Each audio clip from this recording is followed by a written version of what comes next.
আনাস বলেন, আমি একদিন নয় দুদিন নয় 9.5 বছর মতান্তরে 10 বছর যাবত আমি আমার দয়াল নবীর খেদমতে ছিলাম।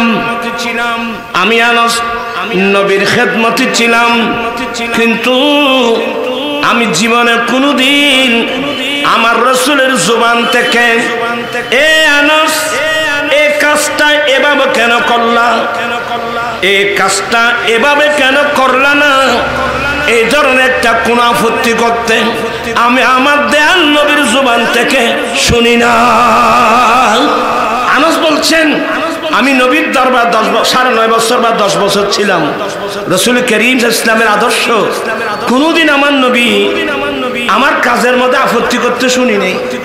এই আনাস, এই কাজটা তুমি এভাবে কেন করলা, এই কাজটা তুমি এভাবে কেন করো নাই, এই ধরনের আমার রাসূলের জবান থেকে একটা আপত্তি করতে শুনি নেই। তবে আমার কাজ যদি ভুল হয় আমার রাসূল নিজের হাতে এই কাজটা ঠিক করে দিতেন, মুখে কিন্তু কোনো আপত্তি করতেন না। কোথায় পাবেন এই আদর্শ? আরে আমার রব্বুল আলামিন কুদরতের জবানে আমার নবীর আদর্শের প্রশংসা করলেন। আজকে দুঃখ লাগে সেই নবীর উম্মত হয়ে আমার কাছে নবীর কি আদর্শ আছে বলেন তো। আসলে অনেক কথা লম্বা হয়ে যাচ্ছে, আপনাদের অসুবিধা হবে। শুধু মুখে বললে হবে না, আজ থেকে ওয়াদা করতে হবে, হুজুর অতীত জীবন কোথায় গেছে জানি না, আজ থেকে মৃত্যুকাল পর্যন্ত আমি নবীর সুন্নাত ছাড়া, আমি নবীর আদর্শ ছাড়া মানুষের বানানো তুলানো কোনো আদর্শ আমি মানি না। আমরা নবীর আদর্শ মানতে চাই কি চাই না? 2 হাত উঠাই বলতে মানতে চাই কি চাই না? আজি ঈদ মিলাদুন নবীর মাহফিল, আনন্দে উল্লাসে সারা জগৎ ভরেছে। আজি ঈদ মিলাদ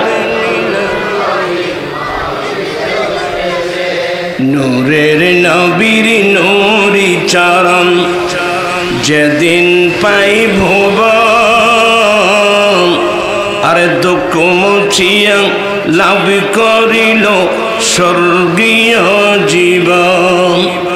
মরা গাছের ডালে ডালে ফুল ফুটেছে, আজি ঈদ মিলাদ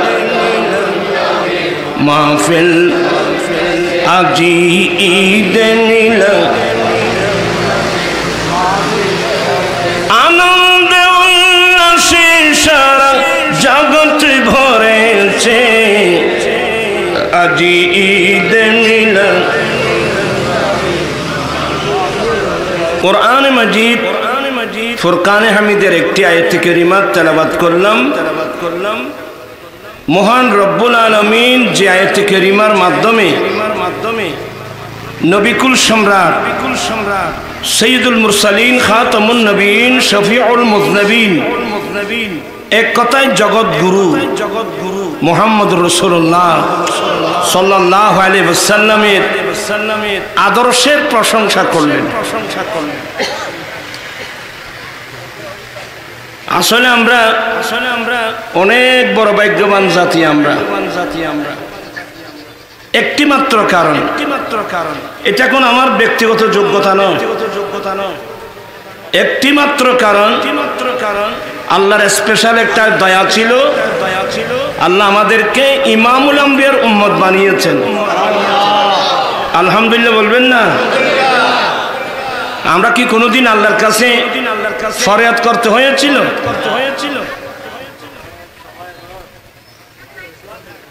যুগ যুগ ধরে আহলে সুন্নাত ওয়াল জামাতের উলামায়ে কেরামের জবানের মাধ্যমে আপনারা শুনে আসছেন আমরা যে রাসূলের উম্মত, এই জন্য তো আমরা আয়োজন করি ঈদে নবীর বেলায়েতের আনন্দ। এই নবীকে পেয়ে আমরা আনন্দ প্রকাশ। এই আনন্দ প্রকাশ একদিন নয়। আমার আলা হযরত বলছেন যে এই নবীর ভেলাদতের আনন্দ আগমনের আমদামি কিয়ামত পর্যন্ত পালন করব। কতদিন? কিয়ামত পর্যন্ত।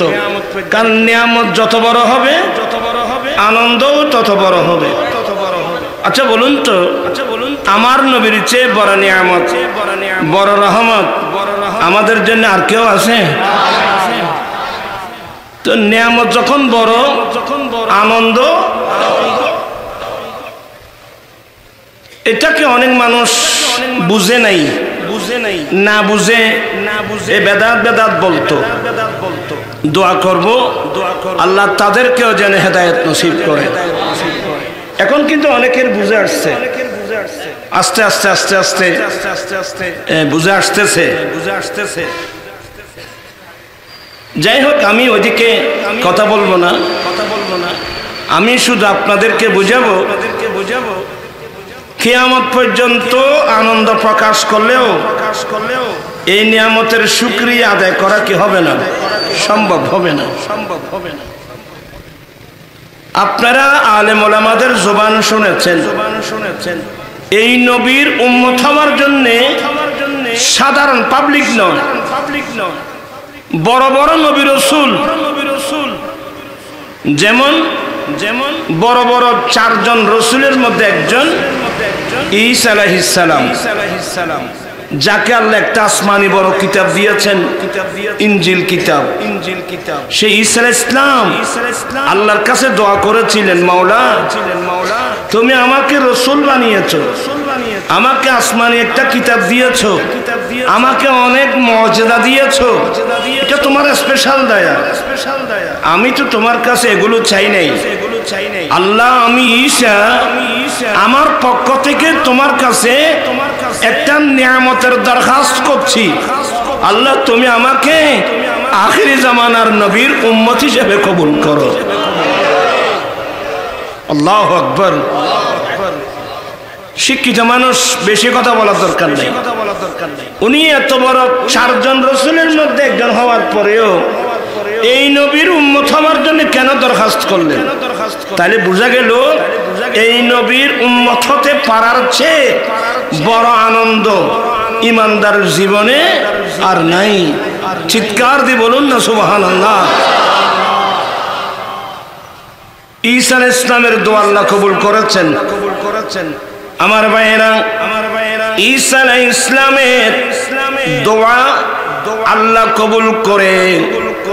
আল্লাহ যে ঈসা আলাইহিস সালামের উপর নবুয়তের যে দায়িত্ব দিয়েছিলেন, রাসালাতের যে দায়িত্ব দিয়েছিলেন, দুনিয়াবি 40 বছর যাবত নবুয়ত রাসালাতের দায়িত্ব পালন করার পর রব্বুল আলামিন ঈসা আলাইহিস সালামকে চতুর্থ আসমানে উঠাই নিয়েছেন।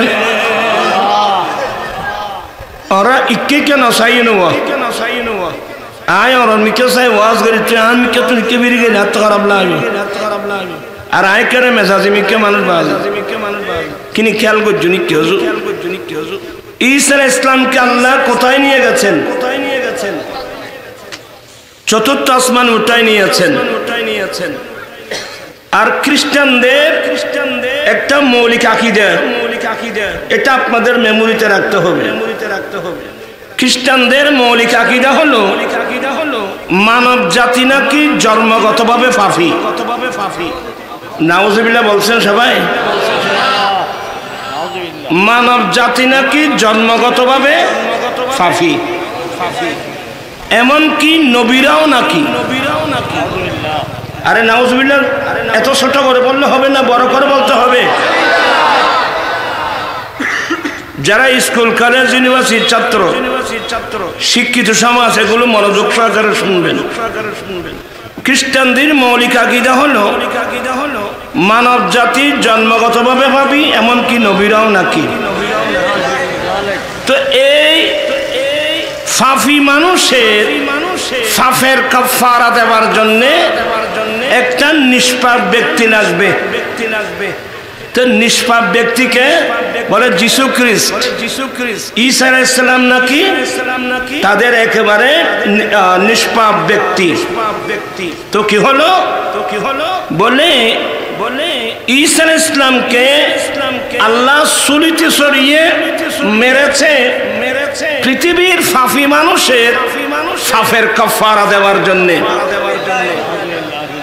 এই দর্শনটাকে আমরা মানতে পারবো?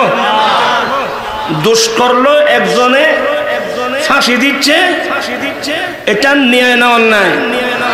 আল্লাহ কি অন্যায় কাজ করে? তাহলে খ্রিস্টানদের দর্শন এটা মারাত্মক দর্শন। আপনাকে আর আমার রাসূল কি আনছেন? আমার নবী বলেন কুল্লু মাউলুদিন ইউলাদু আলাল ফিতরাতে, পৃথিবীর বুকে যতগুলো মানুষ জন্ম লাভ করবে প্রত্যেক মানুষের জন্ম ইসলাম ধর্মের উপর হবে। সুবহানাল্লাহ। কি মানে? মানব জাতি জন্মগতভাবে নিষ্পাপ। মানব জাতি জন্মগতভাবে কি নিষ্পাপ? তোরা ফাগদে নেন কেন গাইছিল? না না না, এখন দুস্তানরা আগে ভাগে আইলি ফয়নাটা বন্য হইতো কেন সামরিক খাইছে আর কি সামর্য ইন্দি জায়গা বহুত আছে এই মিডিয়া চাই তোমারা সামরিক খাই তোমারা জোয়ান ফল আইও না। আল্লাহুম্মা সাল্লি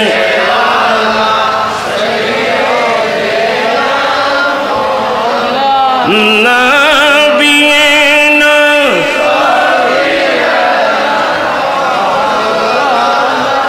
বন জঙ্গলার বাক হরিণে চিনিল দয়াল নবীকে, হর মানব হয় চিনিলি না রে দুঃখ রইল মনেতে।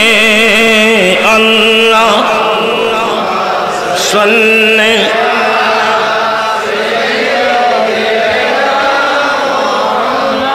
নাবিয়িনা।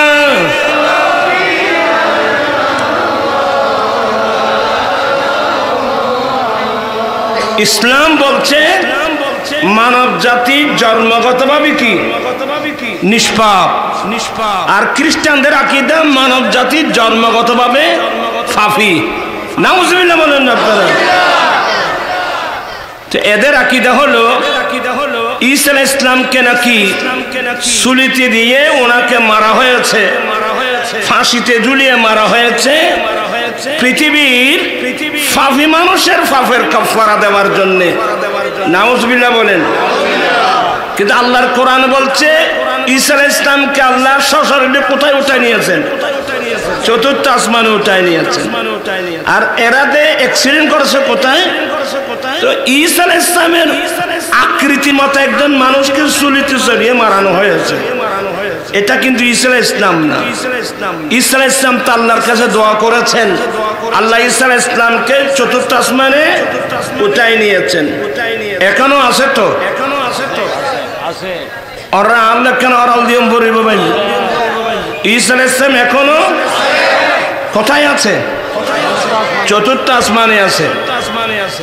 এখানে একটা আমি সতর্ক করতেছি সবাইকে, আমাদের দেশে অনেক ছেলে আছে, শুধু ছেলে না, জজ কোর্ট, হাইকোর্ট, সুপ্রিম কোর্টের উকিল বলেন, বিচারক বলেন, ভালো ভালো শিক্ষিত মানুষ দেখা যায় গলার মধ্যে টাই একটা ভরে, এছাড়া বেনা মাথা দিয়ে গলার মধ্যে একটা কি ভরে। আমি সবাইকে অনুরোধ জানাবো, এটা আমাদের জিনিস না, এটা খ্রিস্টানদের কালচার, এটা খ্রিস্টানদের জিনিস। এটা কোত্থেকে আসলো? ওই যে ঈসা আলাইহিস সালামকে সুলিতে দিয়েছিল, প্রাণ যখন চলে গেল ওনার ডেড বডি নামানোর জন্য রশিটা মাঝখানে কেটে দিল।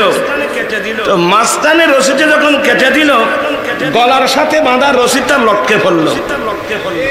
এটা চিহ্ন হিসাবে খ্রিস্টানরা গলার মধ্যে কি পড়ে, আপনারা কেন পড়েন? এখন তো দেখা যায় অনেক মুসলমানের একেবারে মহিলারা পর্যন্ত নিজের ছেলেদেরকে টাইটুই ভরায় কেজি স্কুল, কিন্ডারগার্টেন, আশা প্রত্যাশা নওজোয়ান স্কুলে নিয়ে যাচ্ছে, একেবারে টাইটুই ভরায়। আমি সবাইকে নিষেধ করছি, এটা আমাদের জিনিস না, এটা খ্রিস্টানদের জিনিস। তবে দুঃখনীয় বিষয়, আমরা এমন এক যুগে আসলাম যে যুগে ইসলাম কি খ্রিস্টান কি এগুলো বোঝার ক্ষমতাও অধিকাংশ মানুষের মধ্যে নেই। আমার জীবন মরণ সাজাবো মাদানী রঙে, আমার জীবন মরণ সেই রঙে রঙিনে হলে আল্লাহ রসুল থাকবি আমার সঙ্গে। আমার জীবন মরণ সাজাবো, আমার জীবন আমার মরণ আমি সাজাবো মাদানী রং দিয়ে। মাদানী রং রক্ত হলো আমার দয়াল নবীর সুন্নাত দিয়ে।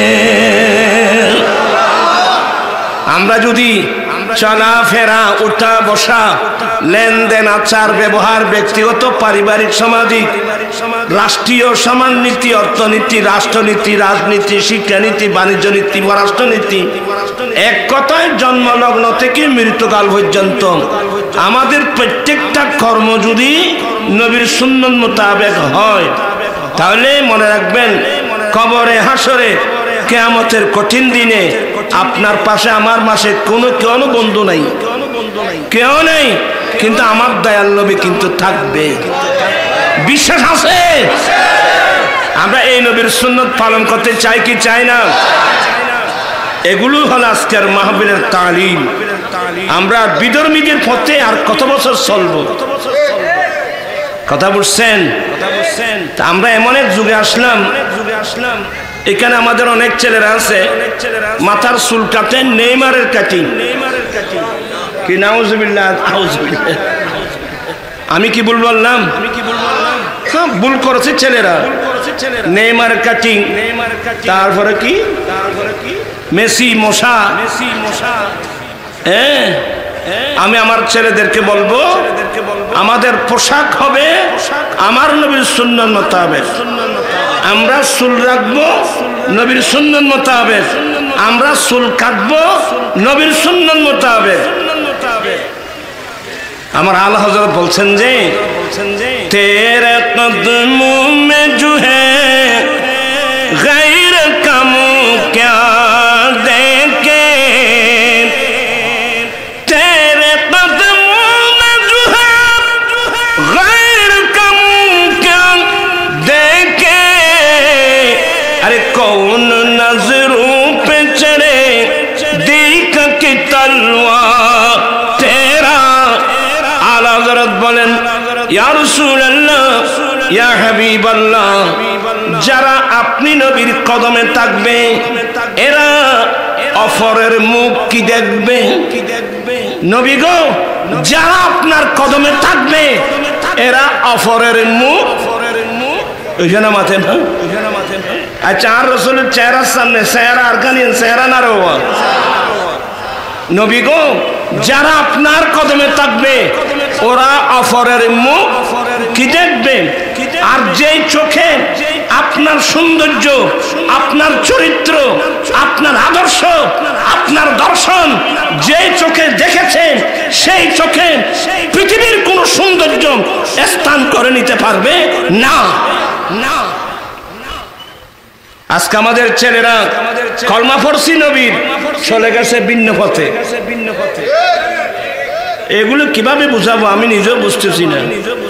আমাদের বয়স প্রায় এখন শেষের দিকে, প্রায় ৪৪ বছর ধরে এই মাঠের মধ্যে ছেলে সবাইকে কথাগুলো বুঝিয়েছি। কে কতটুকু শুনলো, কে কতটুকু আমল করলো, এটা আল্লাহ বেহতর জানেন, আপনারা নিজেরা ভালো জানেন। একজন ছেলের কথা বলবো, তোমরা ছেলেরা খুব মনোযোগ সহকারে শুনবা। আমার নবীর একজন ফালক ছেলে, যার নাম যায়েদ বিন হারেসা। ওনার বাড়ি সিরিয়া। তৎকালীন যুগে সন্ত্রাসী আছে না, তৎকালীন যুগের সন্ত্রাসীরা ওই ওনার বাবা হারেসার হাত থেকে যায়েদকে ছিনিয়ে মক্কার বাজারে এনে বিক্রি করে দিয়েছে। নাউজুবিল্লাহ বলছেন। আসলে মানুষ কথা না বুঝে ওয়াজ হয়নি।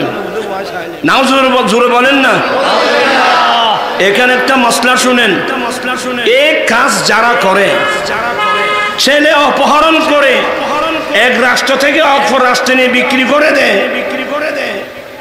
মানুষ কি কি অপরাধের সাথে জড়িত আছে জানেন? এই সমস্ত ছেলেদেরকে অপহরণ করে অন্য রাষ্ট্রের মধ্যে কিডনি বিক্রি করে দেয়।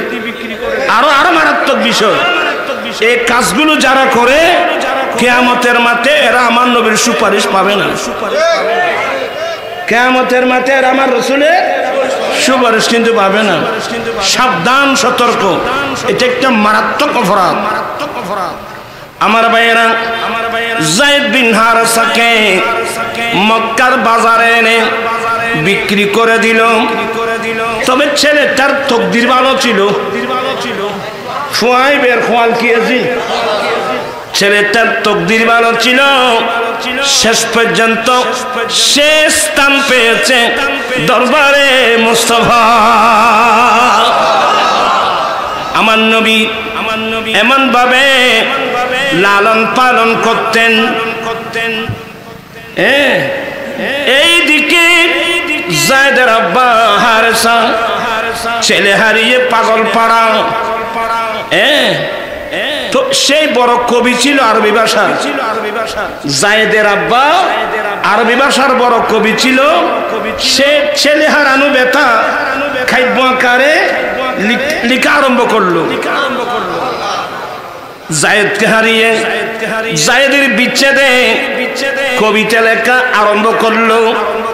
আরবি ভাষায় অনেক কবিতা লেখছে যায়েদের আব্বা।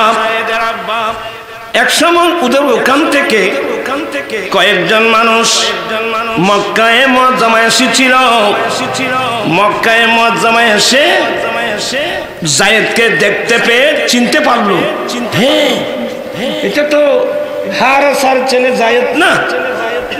আজন হ্যাঁ, ইয়া গলাতান আনতা যায়েদ ইবনে হারেসা? বলে না, হ্যাঁ আমি হারেসার ছেলে যায়েদ। আরে তুমি এখানে? তোমার বাবা তোমাকে হারিয়ে পাগল পাড়া, তোমার বিচ্ছেদে কথাগুলো কবিতা লেখছে জানো? তুমি কি শুনবা? বলে শুনান। তখন হারেসা যায়েদের বিচ্ছেদে যে কবিতা লেখছে অনেক কবিতা শোনালেন। শোনার পরে যায়েদ বলে, চাচা শুনলাম তো। বলে আরো? বলে থাক, আমি তো শুনলাম। আমার বাবা আমার বিচ্ছেদে কবিতা লেখছে। চাচা আমি কিছু কবিতা লেখছি, শুনবেন? বলে তুমি ছোট বাচ্চা, তুমি কবিতা লেখছো? তুমি কি তোমার বাবাকে হারিয়ে কবিতা লেখছো? বলেন না, আমার বাবা লেখছে আমি ছেলের বিচ্ছেদে, আর আমি যায়েদ কবিতা লেখছি আমার দয়াল নবীর শানে। দেখেন দৃষ্টিভঙ্গি। আপনারা যারা স্কুল কলেজের ছাত্র, ঠান্ডা মেজাজে কথাগুলো শুনবেন। কি বলে? আমি লেখছি তো আমার দয়াল নবীর শানে। শুনবেন? কিছুক্ষণ শোনালো, ওরা আশ্চর্য হয়ে গেল। এ ছোট বাচ্চা, তোমার বাবা কবিতা লেখছে তোমার বিচ্ছেদে, আর তুমি কবিতা লেখছো নবীর শানে। এটার নাম বিপ্লব, এটার নাম পরিবর্তন। কম মনোযোগ সহকারে শুনেন। এইদিকে এরা যখন বাড়িতে চলে গেল, আরবের নিয়ম অনুযায়ী ওয়া হারেসা ওয়া হারেসা মারহাবা ইয়া হারেসা দৌড় দিল। ভাই ছেলে হারিয়ে পাগলের মতো কাঁদতেছি, কবিতা লিখছি, এই মুসিবতের সময় কি সুসংবাদ এনেছো? বলে ভাই তোমার ছেলের সন্ধান আমরা পেয়েছি। ভাই কোথায়? বলে এটা তো মক্কা শরীফের নবীর দরওয়াজা। তোমার ছেলের তকদির তো ভালো, সে তো জায়গা পেয়েছে আমার নবীর দরবারে। আর দেরি করলো না, নিজের আফন ভাইকে সঙ্গে নিয়ে অনেক দিনার দিরহাম নিয়ে সরাসরি চলে আসলো মক্কার জমিনে। আমার নবীর সন্ধান নিয়ে নবীর সামনে গিয়ে আমার নবীর প্রশংসা করছেন। ইয়া রাসূলুল্লাহ, ইয়া হাবিবাল্লাহ, আপনাদের বংশীয় ঐতিহ্য ক্ষুধার্ত মানুষকে আচ্ছা ঠিক আছে, তুই বেড়ে মানুষ হাত দেখে মারহাবা। ওয়ালাইকুম আসসালাম। বলতে চাচ্ছিলাম আপনাদের খেয়াল দেন আমার দিকে আছে। বলতে চাচ্ছিলাম ওই এরা এসে নবীকে বলছেন, নবী গো, আপনাদের বংশীয় ঐতিহ্য ক্ষুধার্তবান মানুষকে খাবার দেওয়া। সুবহানাল্লাহ বলবেন না? ক্ষুধার্তবান মানুষকে কি দেওয়া? যাদের কিডা লেগছে এদেরকে খাবার দেওয়া। বস্ত্রহীন মানুষকে ইমাম সাহেব আচ্ছা তোমার একটা সাইয়ের আগে শেষ করো, তারপর আগে খাচ্ছু তোরা ভাই ফুট খানো দাবাই নেই। এটা আয় যে 3 মাস জন্য খামোতো না, আর এই কে সাথে সাথে অভ্যাস হয়ে গিয়ে আমি বিনয়ের সাথে বলবো, আপনারা এদিক সেদিক সরে গেলে আমি তো কথা বলতে পারবো না। আমি একটা লাইনের মধ্যে আছি, একটু সহযোগিতা করুন। বলতে চেয়েছিলাম হুজুর, আপনার বংশীয় ঐতিহ্যের মধ্যে একটা ঐতিহ্য হলো বস্ত্রহীন মানুষকে বস্ত্র দেওয়া। একজন মানুষ নিজের বস্তা বহন করতে পারছে না, আপনারা আরেকজনের বস্তাগুলো নিজের ফিটে করে বহন করে তাদের বাড়িতে দিয়ে আসা। ইয়া রাসূলুল্লাহ, আপনাদের বংশীয় অনেক ঐতিহ্য আছে। ইয়া রাসূলুল্লাহ, মূল্য চাইলে মূল্য দেব, অতিরিক্ত চাইলে অতিরিক্ত দেব। এই অতিরিক্ত চাইলে অতিরিক্ত দেব বলতেই আমার নবী বলেন থামো, কি বলছো? ইয়া রাসূলুল্লাহ, আমি বিশ্বস্ত সূত্রে জানতে পারলাম আপনার দরবারে যায়েদ নামক একজন ছেলে আছে। বলে হ্যাঁ আসো তো। ইয়া রাসূলুল্লাহ, এটা আমার হারানো ছেলে, আমি যায়েদের আব্বা, ইনি আমার ভাই যায়েদের চাচা। নবী গো, ছেলে হারাইয়ে পাগলের মতো কত কবিতা লিখলাম, জানতে পারলাম আমার ছেলে আপনার দরবার স্থান পেয়েছেন। নবী গো বলেছে থামো, এ যায়েদ কোথায় দেখো তো। একজন সাহাবাকে বললেন যায়েদ কোথায় দেখো। যায়েদ আসতেছে, তবে আমরা তো এদিক সেদিক দেখি। যায়েদ আসতেছে, যায়েদের চোখের দৃষ্টি আমার নবীর চেহারায় পাকের দিকে। আমার নবীর দরবারে যে লোকজন আছে ওই দিকে যায়েদের দৃষ্টি নাই, যায়েদের দৃষ্টি আমার নবীর চেহারায় পাকের দিকে। সালাম দিলেন, আমার নবী সালামের উত্তর দিয়ে বলেন যায়েদ এদেরকে চিনো। নবীর নির্দেশ পাওয়ার পরে ওইদিকে ফিরলেন, দেখা মাত্রই হ্যাঁ ইয়া রাসূলুল্লাহ, একজন আমার জন্মদাতা বাবা আর একজন আমার চাচা। আমার নবী বলেন যায়েদ যখন স্বীকার করে নিল আপনি তার বাবা, ইনি তার চাচা, অতএব যায়েদ যদি আপনাদের সঙ্গে স্বেচ্ছায় যেতে চায় আমাকে অতিরিক্ত দেওয়া দূরের কথা, মূল্য দেওয়া লাগবে না, আমি পারমিশন দিয়ে দিলাম।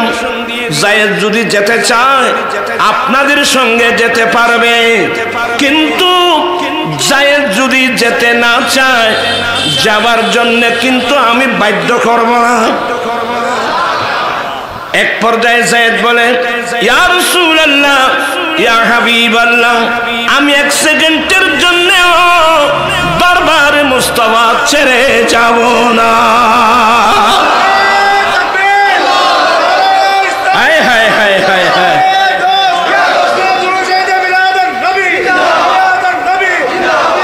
আমি এক সেকেন্ডের জন্য নবীর দরবার ছেড়ে যাব না। তো যায়েদের বাবা বলছে, বাবা আসলে তুমি ছোট বাচ্চা, তো তোমার বুঝ সমঝ কম, নবী যে পারমিশন দিয়েছেন এই সুযোগে আমাদের সঙ্গে তুমি যদি আমাদের দেশে চলে যাও তোমার জীবনটা হবে স্বাধীন।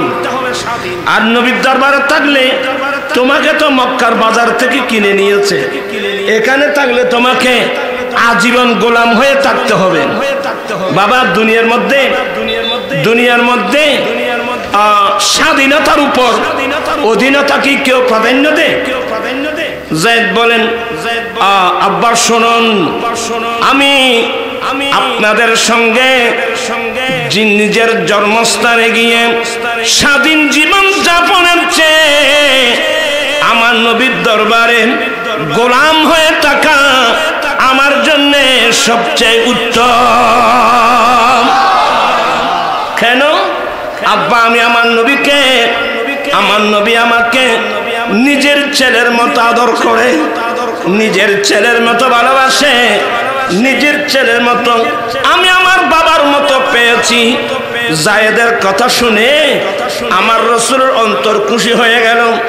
যায়েদকে টেনে নিয়ে নিজের রান মোবারকের উপর বসায় মাথা হাত বোলাচ্ছিল। এই দৃশ্য দেখে যায়েদের আব্বা বলেন, বাস ইয়া রাসূলুল্লাহ, আমি খুশি হয়ে গেলাম, আমি সেই ছেলেটাকে আপনার দরবারে রেখে গেলাম। এই আলা হযরত বলছেন যে নবী গো, যারা আপনার দরওয়াজায় থাকবে ওরা অপরের মুখ কি দেখবে? যেই চোখে নবীর আদর্শ দেখেছেন, নবীর সুন্নাত দেখেছেন, নবীর তরিকা দেখেছেন, পৃথিবীর কোন সৌন্দর্য সেই চোখের মধ্যে স্থান পাবে না। কিন্তু আজকে দুঃখ লাগছে, সেই নবীর উম্মত হয়ে নবীর আদর্শ বাদ দিয়ে আজবাজে মানুষের আদর্শ নিয়ে আমরা কিভাবে জীবন যাপন করছি। এটাই হলো দেখার বিষয়, এটাই হলো দেখার বিষয়। নসিব যদি খারাপ হয়, আচ্ছা আমার নবীর আদর্শের উপর কোন আদর্শ আছে? কেমন আদর্শ? আমার নবী এই যে পালক ছেলে যায়েদ বিন হারেসা, আবার আমার নবীর দরবারে কিছু খাদেম থাকতো, তন্মধ্যে একজন আনাস বিন মালিক রাদিয়াল্লাহু তাআলা আনহু, আরেকজন রবিয়া ইবনে কাব আসলমি। এরা ছোটবেলায় আমার নবীর খেদমতে থাকতো। আমার ভাইয়েরা, আনাস বলেন, আমি একদিন নয় দুদিন নয় 9.5 বছর মতান্তরে 10 বছর যাবত আমি আমার দয়াল নবীর খেদমতে ছিলাম। আমি আনাস নবীর খেদমতে ছিলাম, কিন্তু আমি জীবনে কোনোদিন আমার রাসূলের জবান থেকে এ আনাস এই কাজটা এভাবে কেন করলা, এই কাজটা এভাবে কেন করলা না, এই ধরনের একটা কোন আপত্তি করতে আমি আমার দয়াল নবীর জবান থেকে শুনি না। একটু মনোযোগ সহকারে শুনুন এগুলো। আনাস বলছেন, আমি নবীর দরবার 9.5 বছর বা 10 বছর ছিলাম। রাসূল করিম ইসলামের আদর্শ কোনদিন আমার নবী আমার কাজের মধ্যে আপত্তি করতে শুনি নেই। এই আনাস, এই কাজটা তুমি এভাবে কেন করলা, এই কাজটা তুমি এভাবে কেন করো নাই, এই ধরনের আমার রাসূলের জবান থেকে একটা আপত্তি করতে শুনি নেই। তবে আমার কাজ যদি ভুল হয় আমার রাসূল নিজের হাতে এই কাজটা ঠিক করে দিতেন। মুখে কিন্তু কোনো আপত্তি করতেন না। কোথায় পাবেন এই আদর্শ? আরে আমার রব্বুল আলামিন কুদরতুল জবানে আমার নবীর আদর্শের প্রশংসা করলেন। আজকে দুঃখ লাগে সেই নবীর উম্মত হয়ে আমার কাছে নবীর কি আদর্শ আছে বলেন তো?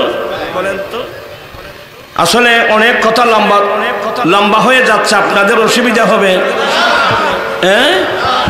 শুধু মুখে বললে হবে না, আজ থেকে ওয়াদা করতে হবে। হুজুর অতীত জীবন কোথায় গেছে জানি না, আজ থেকে মৃত্যুকাল পর্যন্ত আমি নবীর সুন্নাত ছাড়া, আমি নবীর আদর্শ ছাড়া মানুষের বানানো তুলানো কোনো আদর্শ আমি মানি না। আমরা নবীর আদর্শ মানতে চাই কি চাই না? দুই হাত উঠাই বলতে মানতে চাই কি চাই না? আল্লাহু আকবার।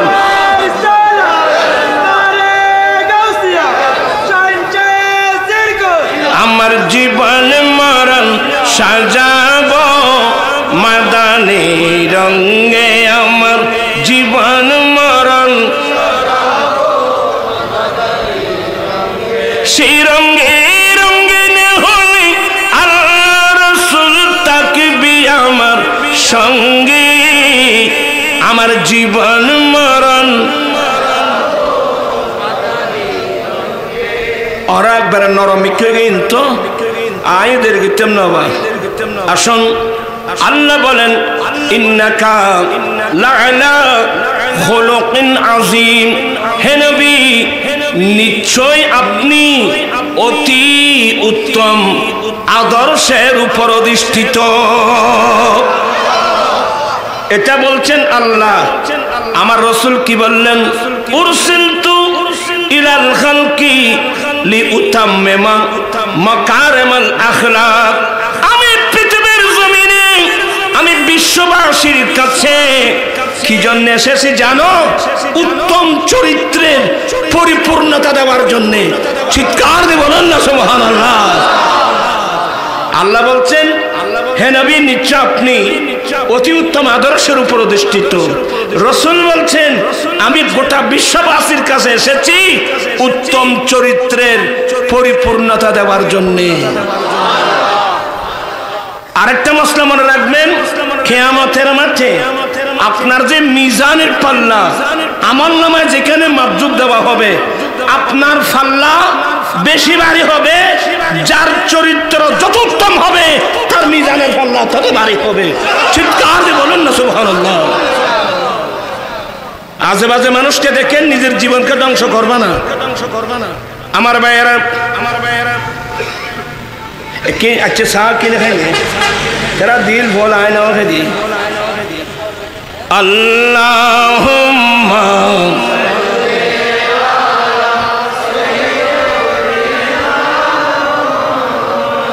নবিয়িনা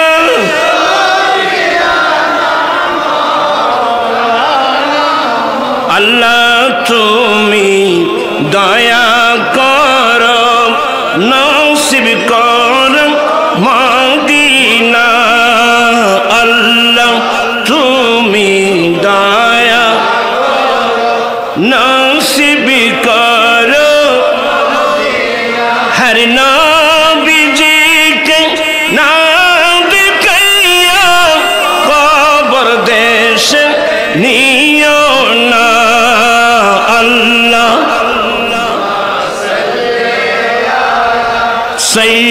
সাইয়্যিদিনা নবিয়িনা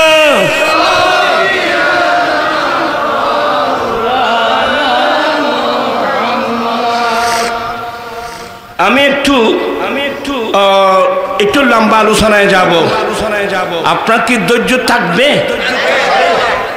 এই আয়াতের তাফসীরে একটা তাফসীর হলো উম্মুল মুমিনিন আম্মি জান আয়েশা সিদ্দিকার কাছে জিজ্ঞাসা করা হয়েছিল, আম্মি জান আল্লাহ যে নবীর আদর্শের প্রশংসা করলেন, নবীর আদর্শটা কি?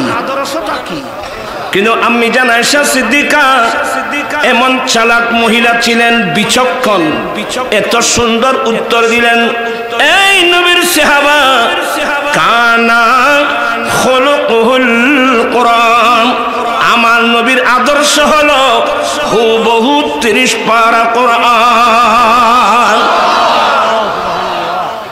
একজন শায়ের সুন্দর বলছেন, শক্লে ইনসানো মে अर्श से फर्श पर अर्श किले इंसानों में अर्श से फर्श पर हक ताला की बन कल किताब आ गया। ए বিশ্বের মানুষ আর সাজম থেকে মানব আকৃতি নিয়ে নবী আসছেন, মানে 30 পারা কোরআন আসছেন। 30 পারা কোরআন। আচ্ছা, 30 পারা কোরআনের মধ্যে কোনো ত্রুটি আছে? কিন্তু আমাদের দেশে ইসলামের নাম ব্যবহার করে আমাদের অনেক ইসলামী লিডাররা কি লেখছে জানেন? নবীও নাকি আমাদের মতো দোষে গুণে মানুষ। এখানে অনেক স্কুল কলেজ ইউনিভার্সিটির ছাত্র ভাইরা আছেন, আমি খুব বিনয়ের সাথে বলবো, যেখানে নবীর আদর্শ হলো 30 পারা কোরআন, তো কোরআনের মধ্যে কোনো ত্রুটি আছে? তা আপনি নবী থেকে ত্রুটি কোথায় পেলেন? নবীকে আমাদের মতো না, কি বলছে, আমাদের মতো দোষে গুণে মানুষ। আপনি আমাকে বলতে পারেন দোষে গুণে মানুষ, কারণ আমাদের গুণের চেয়ে দোষ বেশি। দোষে গুণে আগে বেশি। দোষের কথা কেন বললো? কারণ আমাদের গুণের চেয়ে দোষ। তো রসুল কি আমাদের মতো এই দোষে গুণে মানুষ? আচ্ছা, তুমি আমার নবীর দোষ কোথায় পেলে? তুমি ইসলামী লিডার বলছো, ইসলামী দলের মানুষ বলছো, নবীর কাছে তুমি ত্রুটি পেলে কোথায়? আরে রসুলের নাম হলো মুহাম্মদ। মুহাম্মদ শব্দের অর্থ হলো চরম প্রশংসিত। চরম প্রশংসিত, প্রশংসার পর প্রশংসা, প্রশংসার পর প্রশংসা, প্রশংসার পর প্রশংসা। শেষ পর্যন্ত কিয়ামতের মাঠে আল্লাহ স্টেজ সাজাবেন, সে স্টেজের নাম মাকামে মাহমুদ। সে স্টেজের দোলা হলো নবী মুহাম্মদুর রাসূলুল্লাহ। পতাকার নাম হবে লিওয়াউল হামদ। আমরা বই পড়ছিলাম, খ্রিস্টানরা বিধর্মী যারা, এরা নবী থেকে নবীর পিছনেতে এখনো লেগে আছে। আমার নবী থেকে ত্রুটি বের করার জন্য এখনো, আরে বই লিখছে, আমাদের খবর নাই জি, বই লিখছে the problem life of Muhammad. নাউজুবিল্লাহ বলেন। আমার নবীর লাইফের মধ্যে প্রবলেম দেখছে। তা আমি বলতাম যে আমার নবীর লাইফের মধ্যে কোনো প্রবলেম নাই, এটা তোমার ব্রেনের প্রবলেম। এটা তোমার ব্রেনের প্রবলেম। আমার রসুলের চরিত্রে, আমার নবীর আদর্শে, আমার নবীর জীবনে কোনো প্রবলেম নাই। কি আছে? আমার নবীর জীবনে পৃথিবীর মানুষের ব্যক্তিগত জীবন, পারিবারিক জীবন, সমাজ জীবন, রাষ্ট্রীয় জীবন, তোমাদের জীবনের যতগুলো ত্রুটি আছে, সমস্ত ত্রুটি সমস্যার সমাধান আছে আমার নবীর চরিত্রের মধ্যে, আদর্শের মধ্যে। কি বিরক্ত হচ্ছেন? এবার আমার মুখে মুখে হাদিস পড়ুন। কলা বালা করে বসছো না, ফল তো জানো নবই, নবল ফরাচান নয়।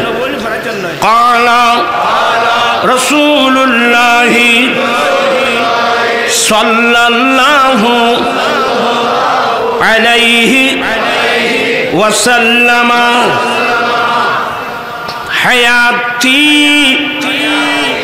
খায়রুল লাকুম তাসআলুনি উহাদ্দিসু লাকুম ওয়া মামাতি খায়রুল লাকুম তুরাদু আলাইয়া আমালুকুম ফামা রাআইতু খায়রান ফাহামিদুল্লাহ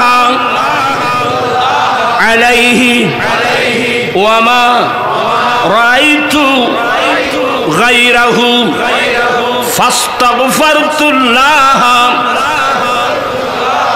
লাকুম। কষ্ট হয় না?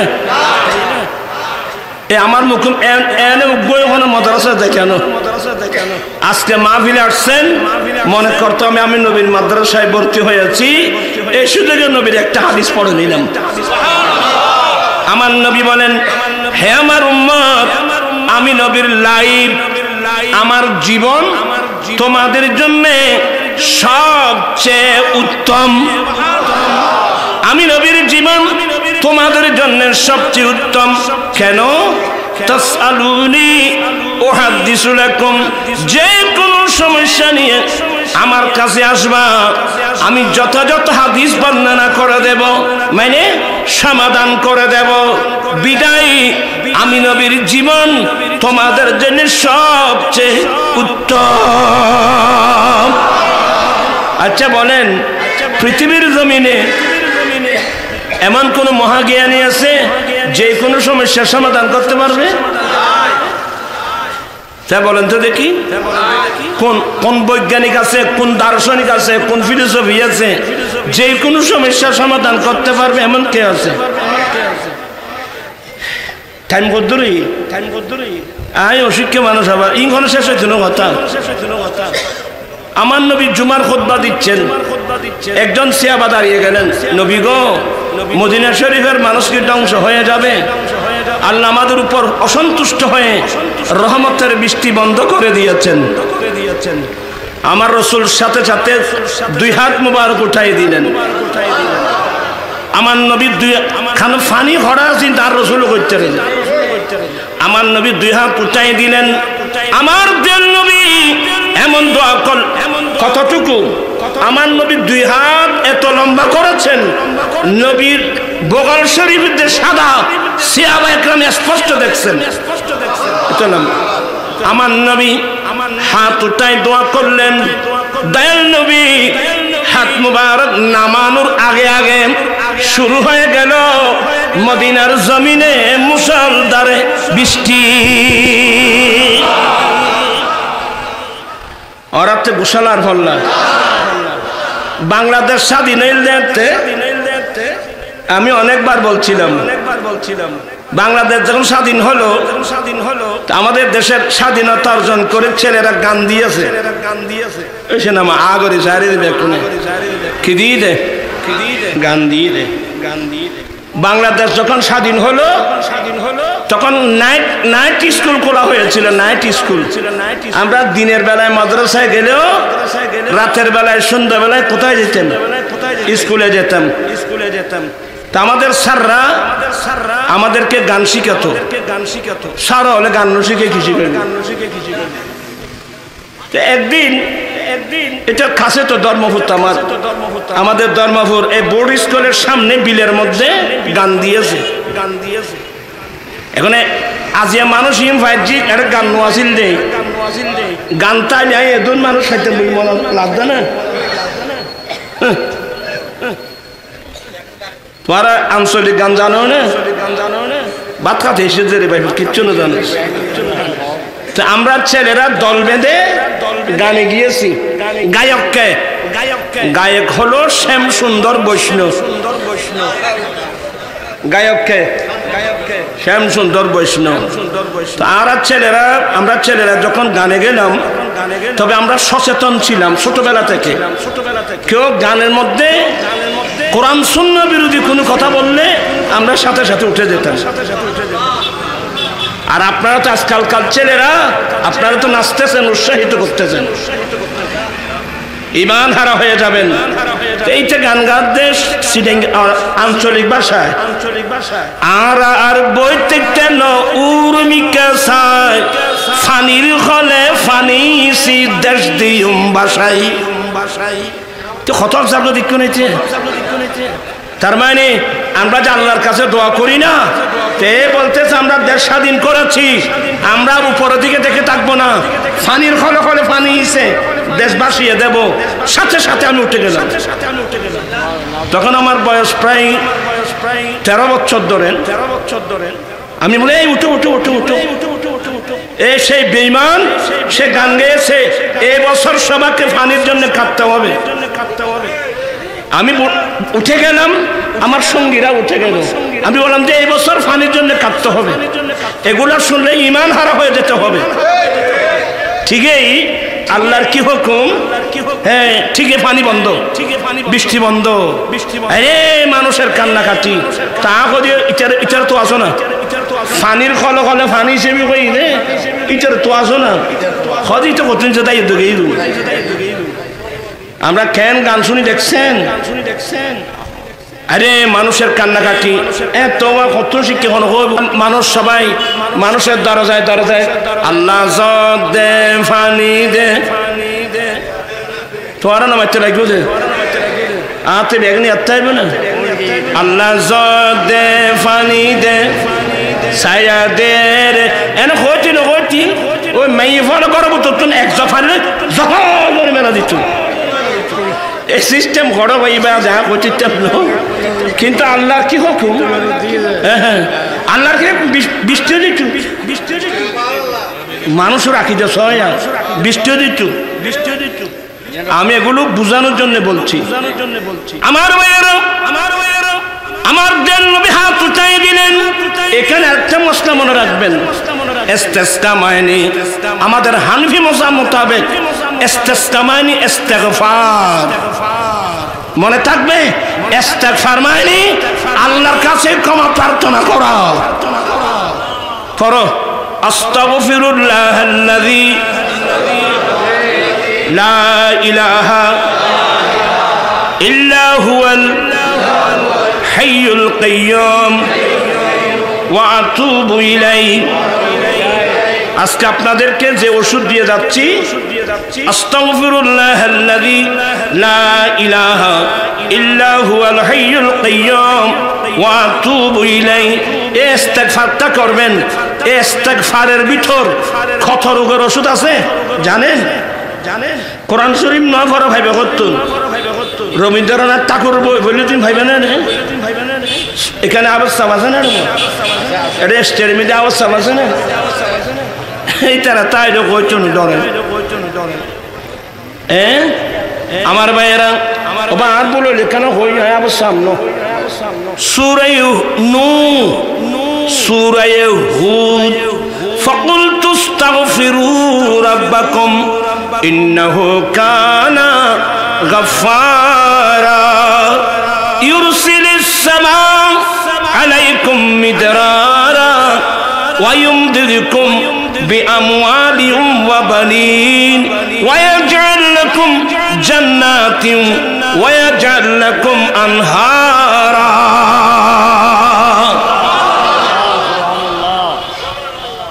হযরত হাসান বসরি রাদিয়াল্লাহু তাআলা দরবার এবং ইমাম হাসান রাদিয়াল্লাহু তাআলা আমার নবীর নাতির দরবারে একজন মানুষ আসলো, হুজুর রহমতের বৃষ্টি হচ্ছে না, বলে তুমি ইস্তেগফার করো। আরেকজন আসলো, হুজুর আমার ছেলে সন্তান হচ্ছে না, বলে তুমি ইস্তেগফার করো। আরেকজন আসছে, হুজুর আমার নদী শুকিয়ে গেছে, বলে তুমি আল্লাহর কাছে ইস্তেগফার করো। দেখছেন রহমতের বৃষ্টি হচ্ছে না, বলে ইস্তেগফার করো। আমি বিয়ে করেছি, ছেলে সন্তান হচ্ছে না, বলে তুমি ইস্তেগফার করো। হ্যাঁ আল্লাহ আমার আর্থিক অবস্থা খুব খারাপ, বলে তুমি ইস্তেগফার করো। বলে আমার নদী শুকিয়ে গেছে, বলে ইস্তেগফার করো। বলে আমার বাগান নষ্ট হয়ে গেছে, বলে ইস্তেগফার করো। রোগ কয়টা? চিকিৎসা একটা। হযরত আমির মুআবিয়া রাদিয়াল্লাহু তাআলা আনহু বলেন, বলে তুমি আবার ইমাম হাসান রাদিয়াল্লাহু তাআলার কাছে গেলে জিজ্ঞাসা করবেন যে এই কথাগুলো কোত্থেকে বলছেন। যখন গেলেন, হুজুর আপনি এই কথাগুলো কোত্থেকে বলছেন? বলে কেন তোমরা কোরআন শরীফ পড়ো না? তোমরা সূরা নূহ পড়ো নাই? তোমরা সূরা হুদ পড়ো নাই? ফাকুলতু আস্তাগফিরু রাব্বাকুম ইন্নাহু কানা গাফফারা ইউরসিলিস সামা আলাইকুম মিদরারা ওয়া ইউমদিদকুম বিআমওয়ালিন ওয়া বানিন ওয়া ইয়াজআল লাকুম জান্নাতিন ওয়া ইয়াজআল লাকুম আনহারা। এই মোতাবেক যখন আমল করলো, যে কোনো সময় বিপদ পড়লে সে ইস্তেগফার করত। একজন বিয়ে করেছে, ছেলে সন্তান হয় নাই, ইস্তেগফার করা যখন শুরু করলো 10 জন হয়েছে ছেলে। তোরা তো খাইলে আর হুজুর আছে, হুজুর হাতে ফোয়াশা নহচ্ছে, তো ফোয়াশা ওষুধ আছে তো কোরআন শরীফ, তোরা তো কোরআন শরীফ না বলো। ইস্তেগফার করুন, মাল নাই ইস্তেগফার করুন, জায়গা নাই ইস্তেগফার করুন, সব কোরআন শরীফের মধ্যে আছে। তা আমরা তো কোরআন ছেড়ে দিয়েছি। যতদিন মুসলমানের মুখে এ কোরআন ছিল, বিশ্বের মধ্যে মুসলমানের নেতৃত্ব ছিল। যখন থেকে মুসলমান আল্লাহর কোরআন বাদ দিয়েছে, তখন থেকে মুসলমানের বিপর্যয় শুরু হয়ে গেল। কোরআন শরীফে কি নাই আমাকে বলেন তো? আর আপনারা যারা ইংরেজি শিক্ষিত মানুষ, মার্কেটে গেলে একটা বই নিবা, বিজ্ঞান না কোরআন। ভাই মোহাম্মদ নুরুল ইসলাম, সে আপনার মতো ইংরেজি শিক্ষিত, বাংলা শিক্ষিত মানুষ, সে বাংলা ইংরেজির পাশাপাশি আল্লাহর কোরআন নিয়ে সে যখন স্টাডি করলো, সে দেখতে পেল কোরআন শরীফের ফার্স্ট টু লাস্ট আগা গোড়া বিজ্ঞান। এরপরে আরেকটা বই সংগ্রহ করবেন, বৈজ্ঞানিক মুহাম্মদ সাল্লাল্লাহু আলাইহি সাল্লাম, volume number 1, 2, 3, 4 by Mohammad Nurul Islam. এই বইয়ের মধ্যে সে আমার নবীর ইসলামের যত বিধিবিধান, সমস্ত বিধিবিধান বিজ্ঞানসম্মত। কি সম্মত? তো বিজ্ঞান তো আরো করো, তুই বিজ্ঞান ফরাতে রয়েছে সত্যের বিজ্ঞান। হ্যাঁ, আজকে আমরা ওই আরব দেশের মুরব্বী লোক হইতো যে গড়ের বাদ ফরে খার, তখন মাথে নিয়ে নুগই গড়ের বাদ ওসন্যে খদ্দাব গুলো বেড়ার। ডক্টর ইকবাল আফসোস করে বলছেন, আহা হিকমত হুই हमारी उल्लू बने रहे हम, हिकमत हुई हमारी उल्लू बने रहे हम, ज़ियाफत हुई हमारी भूख से मर रहे हम। জ্ঞান বিজ্ঞান আমাদের, আজকে আমরা বন জঙ্গলের ফেসা, আমার ঘরে মেজবান চলতেছে, আমি উপবাস। আরে আমার রসুল আসছেন, নিয়ামতের ভান্ডার আসছেন, দুনিয়া আখিরাতের ভান্ডার। কথা বলছেন না কেন? দুনিয়া আখিরাতের ভান্ডার আনছেন। আমার নবী কি দেন নাই? এক সময় হযরত সাইয়েদনা ওমর ফারুক রাদিয়াল্লাহু তাআলা আনহু বলছেন, হুজুর আমি একটা ইনজিল কিতাব পেয়েছি, খুব মনোযোগ, তো এটাও তো আসমানি কিতাব, আল্লাহর কিতাব। হুজুর আমি কি এই কিতাবটা একটু পড়ে দেখতে পারবো? রাসূল করিম সাল্লাল্লাহু আলাইহি ওয়াসাল্লাম বলছেন, ওমর তোমার জন্য আল্লাহর কোরআন যথেষ্ট নয় কি? তোমার জন্য আল্লাহর কোরআন যথেষ্ট নয় কি? আমার রসুল ফারুক আজমকে ইনজিল কিতাব পড়ার পারমিশন দেয় নাই। তাহলে আমরা সে কোরআন বাদ দিয়ে, নবীর হাদিস বাদ দিয়ে আমরা যে আজে বাজে মানুষের বই নিয়ে ব্যস্ত, কিয়ামতের মাঠে কি জবাব দেবেন? বলুন আপনারা, ভাবিয়া করিও কাজ, করিয়া ভাবিও না। আজকে আমাদের দেশে সমস্যা হয়, সমাধান নাই। কথা বলছে না কেন? এই যে ইন্ডিয়ার সাথে সমস্যা, ইন্ডিয়া আমাদের প্রতিবেশী, ইন্ডিয়ার সাথে আমাদের অনেক সমস্যা, ফারকা চুক্তি, তিস্তা চুক্তি, আরো কত কিছুর চুক্তি।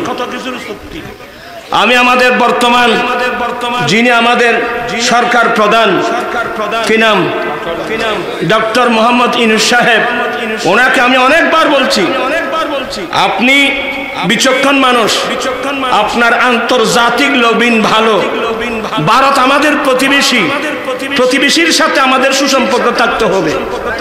যেগুলো আমাদের এখনো পর্যন্ত কোনো যেগুলো সমাধান হয় নাই, আপনি চাইলে আপনার বিচক্ষণতার মাধ্যমে এই সমস্যাগুলো আপনি সমাধান করতে পারেন। আর যদি না মানে প্রয়োজনে আন্তর্জাতিক আদালতে যাবেন, এই সমস্যাগুলো সমাধান করুন। মল্লার কথা হলো ভুলিব বাইফু ধারণ আছে, সমস্যা আছে কি নেই? সমাধান নাই। সমস্যা হবে স্বাভাবিক, সাথে সাথে একটা সমাধান করতে হবে। সমস্যা আসলে কি আছে? সমাধান আছে, কিন্তু সমাধান হচ্ছে না কেন? আমি খুব বিনয়ের সাথে বলছি আপনাদের কাছে। এখন আমরা বলবো কার কাছে সেটাও বুঝতেছি না। কে শুনবে আমাদের কথাগুলো? আবু সৈয়দ খালি মোবাইল নাই, এবার বললি আরো আরো আরো 5,000 টাকা লাগবে। তুমি 500 টাকা দিয়ে নাকি আপনি চলে গেল না ফোর বিজে করো দেন ভাই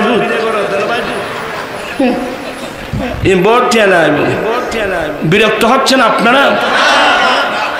চোখের পানি আসে যখন ইসলামের ইতিহাস সামনে দেখি আর বর্তমান বাংলাদেশ তথা বিশ্বের মুসলমানের অবস্থা দেখলে চোখের পানি আসে।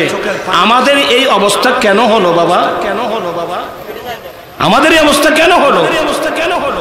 এমন একটু যুগ ছিল হযরত সাইয়েদনা ওমর ফারুক রাদিয়াল্লাহু তাআলা আনহুর খেলাফতের যুগে, ফারুক আজম একদল মুজাহিদিন পাঠিয়েছিলেন মিশর শহরে। আপনারা আমার দিকে তাকবেন। মিশর শহরে পাঠিয়েছেন জিহাদ করে কলমার পতাকা উড্ডীন করার জন্য। হযরত আমর ইবনুল আস রাদিয়াল্লাহু তাআলা আনহুর নেতৃত্বে মিশর শহরে যুদ্ধ হলো। এমন যুদ্ধ হলো শেষ পর্যন্ত মিশরের জমিনে ইসলামের কলমার পতাকা উড্ডীন হয়েছে। মানুষ কলমা পরে কি হলো? মুসলমান হলো। এরপরে আমর ইবনুল আস মিশরের গভর্নর ফারুক আজমের পক্ষ থেকে, তো ওদের একটা রাষ্ট্রীয় সমস্যা, মিশরবাসী একটা রাষ্ট্রীয় জাতীয় সমস্যা ছিল। যুগ যুগ ধরে শতাব্দীর পর শতাব্দী মিশরবাসী নীল নদীর পানি ব্যবহার করছে। নীল নদীর পানি ব্যবহার করার জন্য বছরের মাথায় একজন সম্ভ্রান্ত পরিবারের যুবতী সুন্দরী মেয়ে নীল নদীকে ডালি এবং বলি দিতে হতো। প্রান্তিক ভাইরা খুব মনোযোগ সহকারে শোনেন। মিশরবাসী বছরের মাথায় একজন সুন্দরী যুবতী মেয়েকে নীল নদীকে ডালি বলি দিয়ে দিয়ে পানি ব্যবহার করে আসছিল। তো ওরা দল বেঁধে আসছে আমর ইবনুল আসের কাছে, হুজুর আমরা তো আগে অন্য ধর্মের ছিলাম, এখন তো আমরা মুসলমান, আমাদের একটা জাতীয় সমস্যা।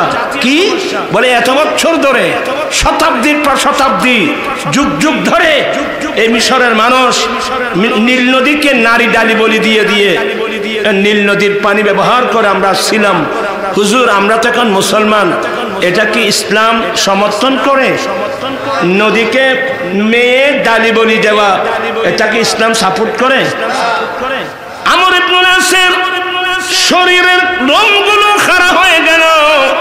আমর ইবনুল আস বলেন ইসলাম আসছে গোটা বিশ্বকে শোষণ থেকে মুক্ত করার জন্য।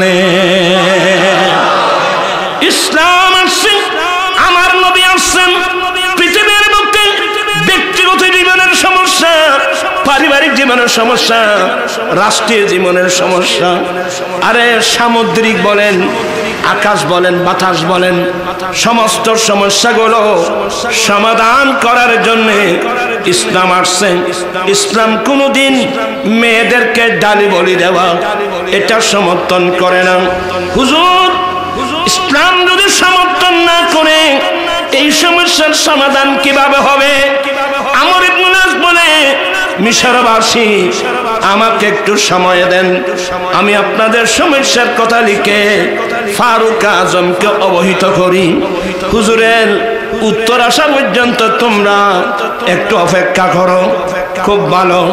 আমর ইবনুল আস চিঠি লিখলেন মদিনার জমিনে ফারুক আজমের কাছে, হুজুর খলিফাতুল মুসলিমিন মিশরের একটা জাতীয় সমস্যা, এই দেশের মানুষ শতাব্দীর পর শতাব্দী নীল নদীকে বছরের মাথায় একজন যুবতী মেয়েকে, সুন্দরী মেয়েকে ডালি বলি দিয়ে দিয়ে ওরা পানি ব্যবহার করে আসছেন।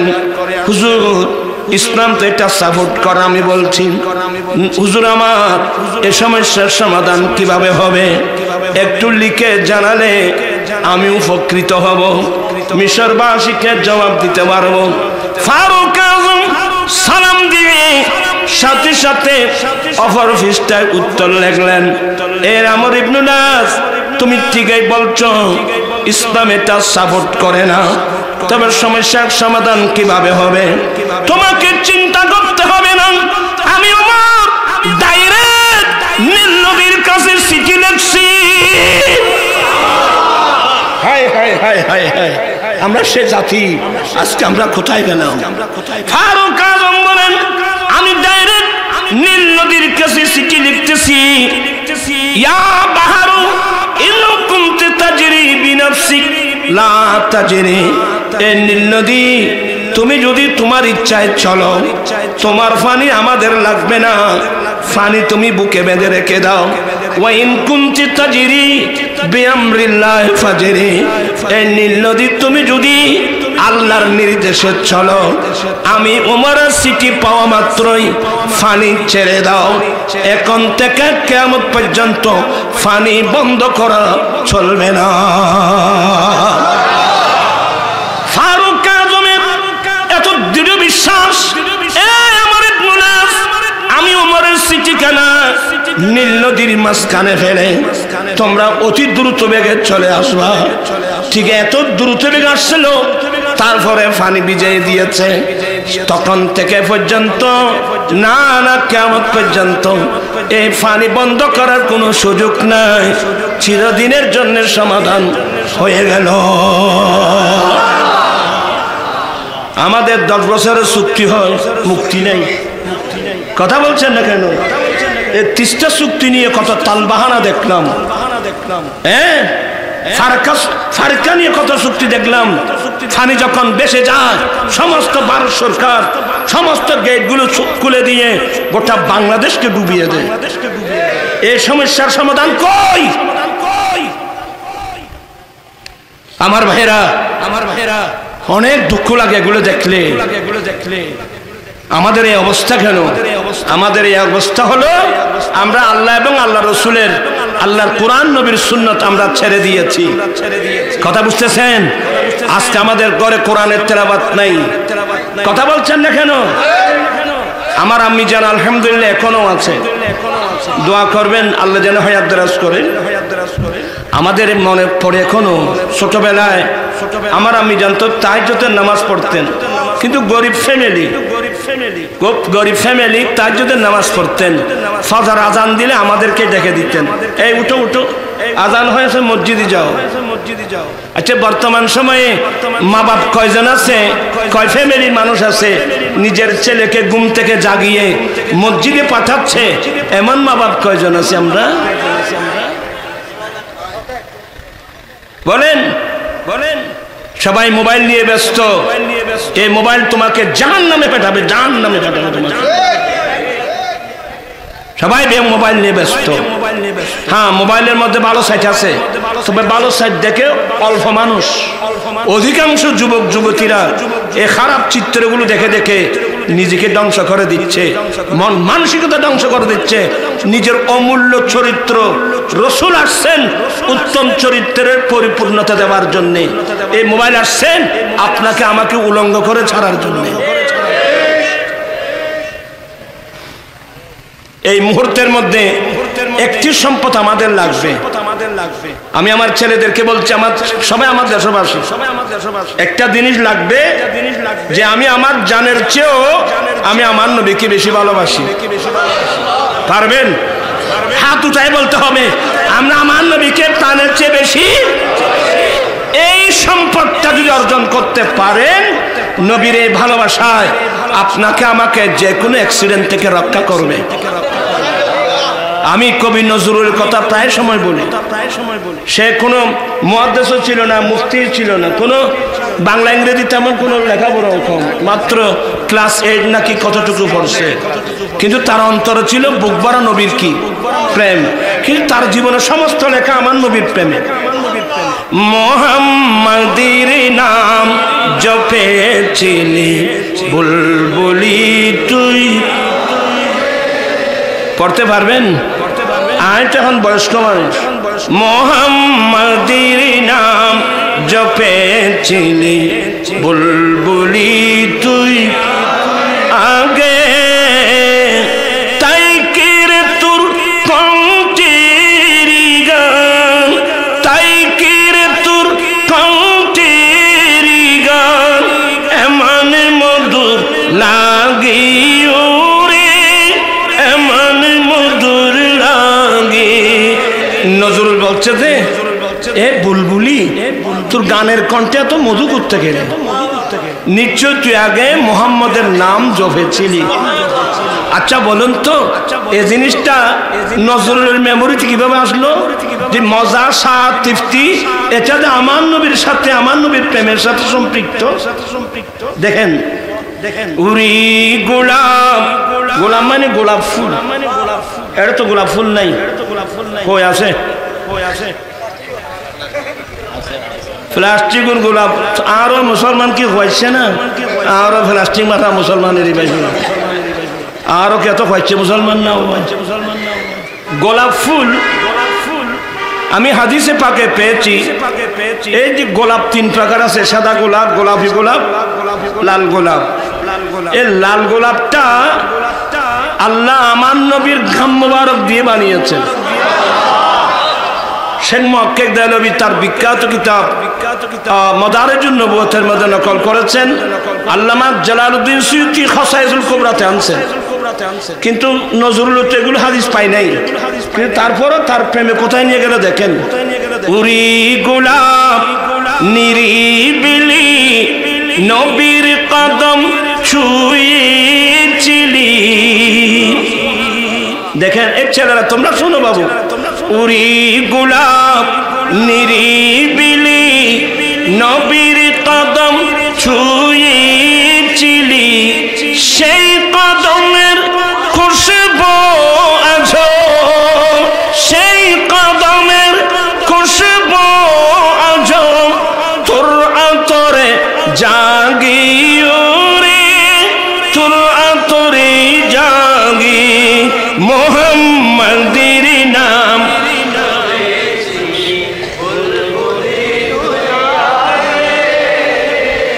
মোহাম্মদের নাম জপেছিলি, মোর নবীকে লুকিয়ে দেখে তার পেশানির জ্যোতি মেকে উড়ে উচ্চম রঙে কি তুই গভীর নু রাগি উড়ে গভীর নু রাগি মোহাম্মদের নাম জপেছিলি। বল মোহাম্মদের নাম জপেছিলি। বল তেরা তুমি তো তোমারা তো এই আরাধনা কি হয় দেয়, ওই যে আর দামাকার আর্মি কি ফিরে যাবে না। মোহাম্মদের নাম জপেছিলি। বল বোমর চিনেন? বোমর, বোমর কোথায় থাকে? এই নামা থেকে বোমর কোথায় থাকে? ফুল বাগানে। ফুল বাগানে কেন অন্য জায়গায় যায় না? চাই আপনি পাবলিসিটি করে একটা বোমরকে ফুল বাগান ছাড়িয়ে ফাখানার টালে নিতে পারবেন? সে বোমর কোথায় থাকে?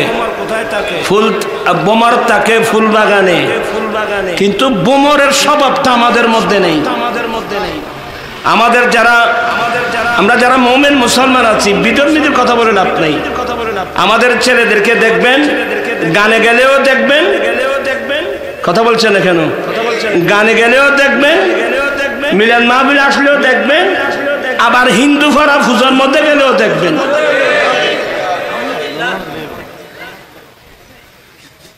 এগুলো হলো মাসির স্বভাব। মাসি মাসি মানুষ বেবনা মাথাতে গুনিয়া।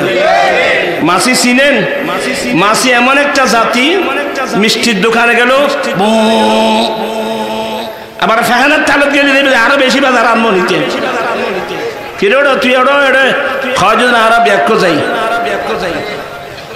আরাম। এখন মুসলমান কতুন মুসলমান মিলাদুন নবী মাহফিলেও তো দেখবেন, আবার হিন্দু ভাড়া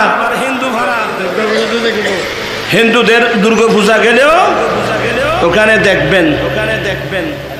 নাউজুবিল্লাহ বলছেন। আমি কিছু নসিহতমূলক কথা বলি।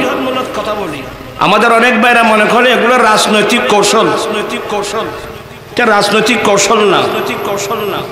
আচ্ছা ধরে নেন একজন হিন্দু ধর্মমন্ত্রী হলো ধরে নেন আর কি একজন হিন্দু কি হলো ধর্মমন্ত্রী হলো সে ঈদের দিন ঈদ উল ফিতরের দিন আমাদের বাড়িতে আসবে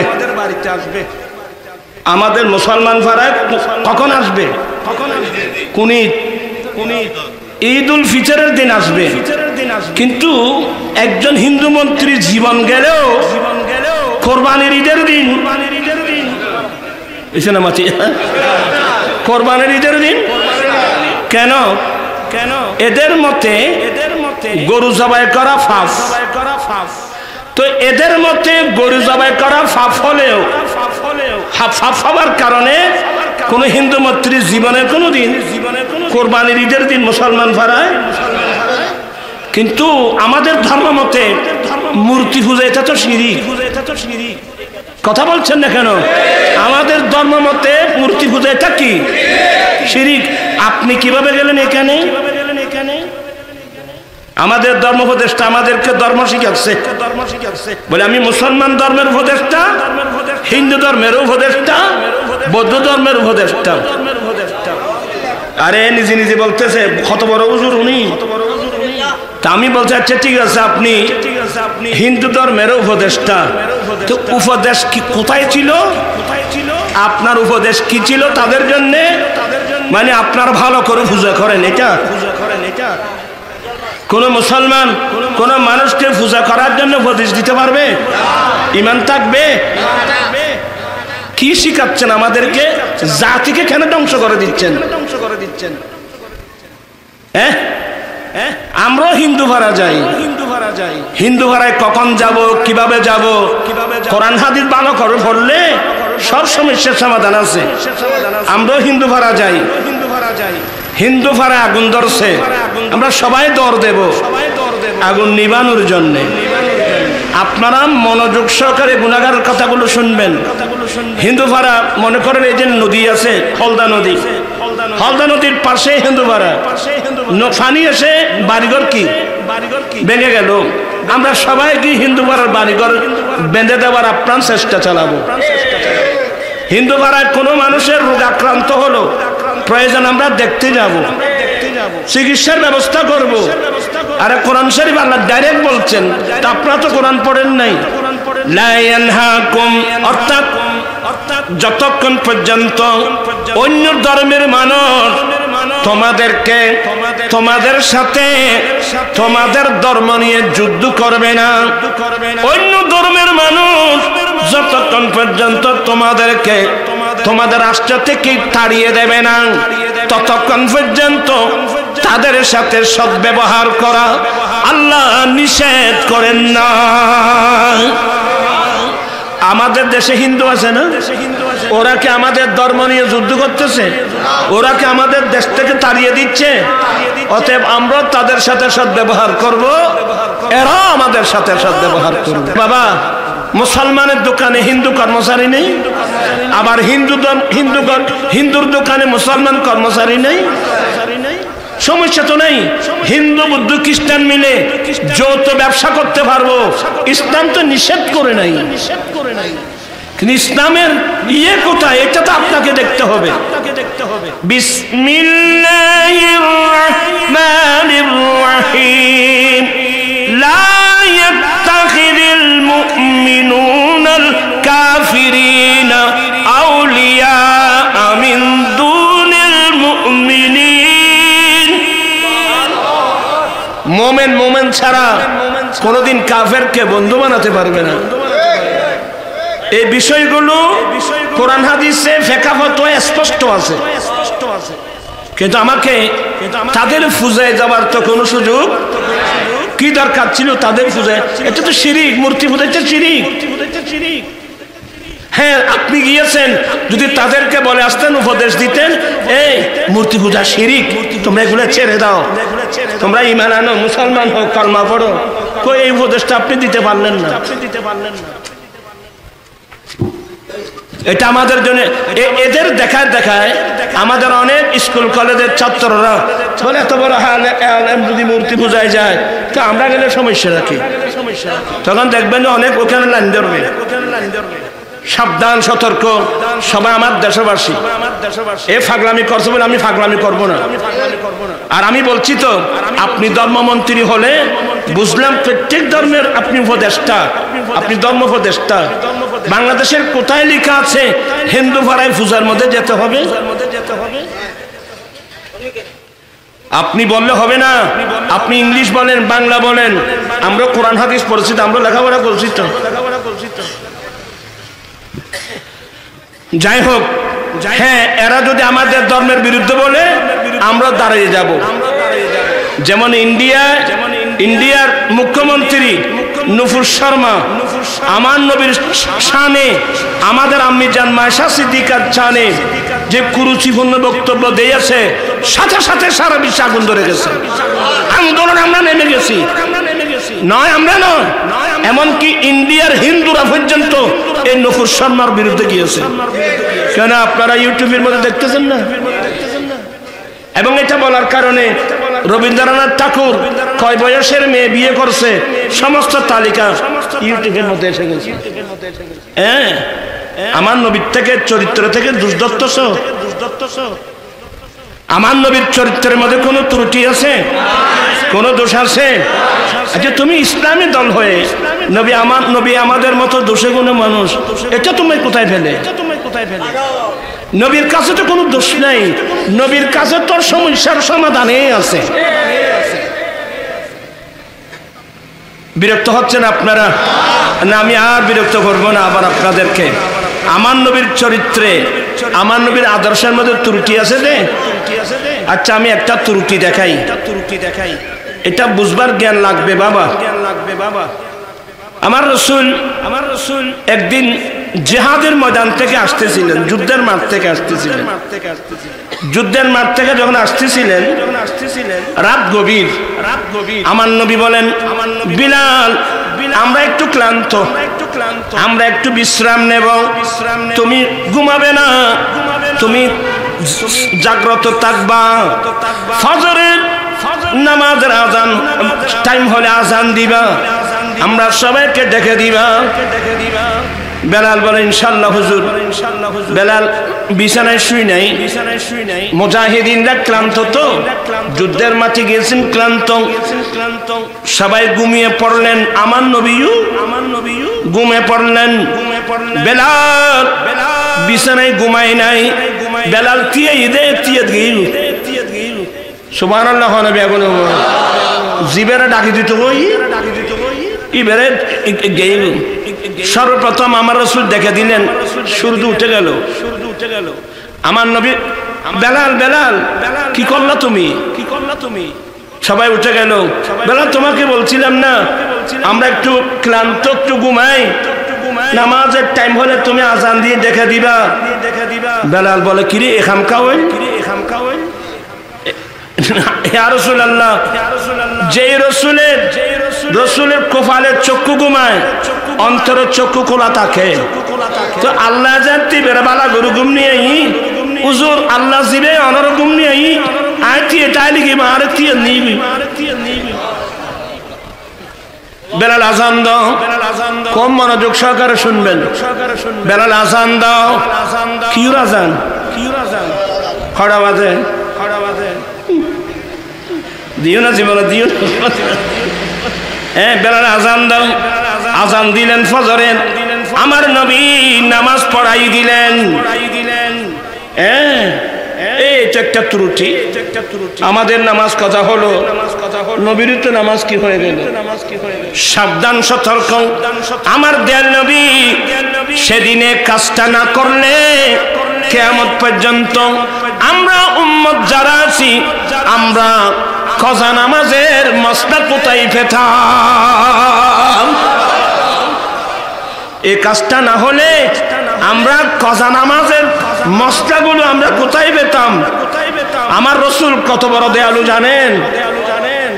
এই কাজটা করে কিয়ামত পর্যন্ত উম্মতের কোন সময় যদি ক্লান্ত হয়, যদি জাগ্রত হতে না পারে বা নামাজের রক্ত চলে যায়, এই যে কাজা নামাজের মসনা মসাইল আছে না, আজকে এগুলো যে ফুকাহায়ে কেরাম ফিকহের মধ্যে সমস্ত মসলা লিপিবদ্ধ করছেন, তো এটা কি নবীর ত্রুটি? এই নামাতে মানুষ এগুলো, এটা কি ত্রুটি? এটা কি দোষ? হায় হায় হায় হায়। আমি আপনাদেরকে বলে দিচ্ছি, আমার রাসূল যা করছেন আমরা উম্মতের কল্যাণে করেছেন। উম্মতের কল্যাণে আমার রাসূল অনেক কিছু করেছেন। আমি এগুলো একটার পর একটা হাদিস বলতে গেলে আমার নবী বলেন, এশার নামাজ পড়ছেন তো? ইন নামাজ একবারে কয়টা বাজে? ফোনে 8টা। সাহেব ফোনে 8টা বাজে এশার নামাজ পড়ান, ইয়া খান কিতে বাদ আছে উজুর লসাই উজুর তরাফতে আইও করতে না ভাই, 8টা বাজে এশা পড়ান, 7:30 বাজে এশা পড়া, 9টা বাজে এশা পড়া, এগুলো আমার দয়াল নবীর অবদান।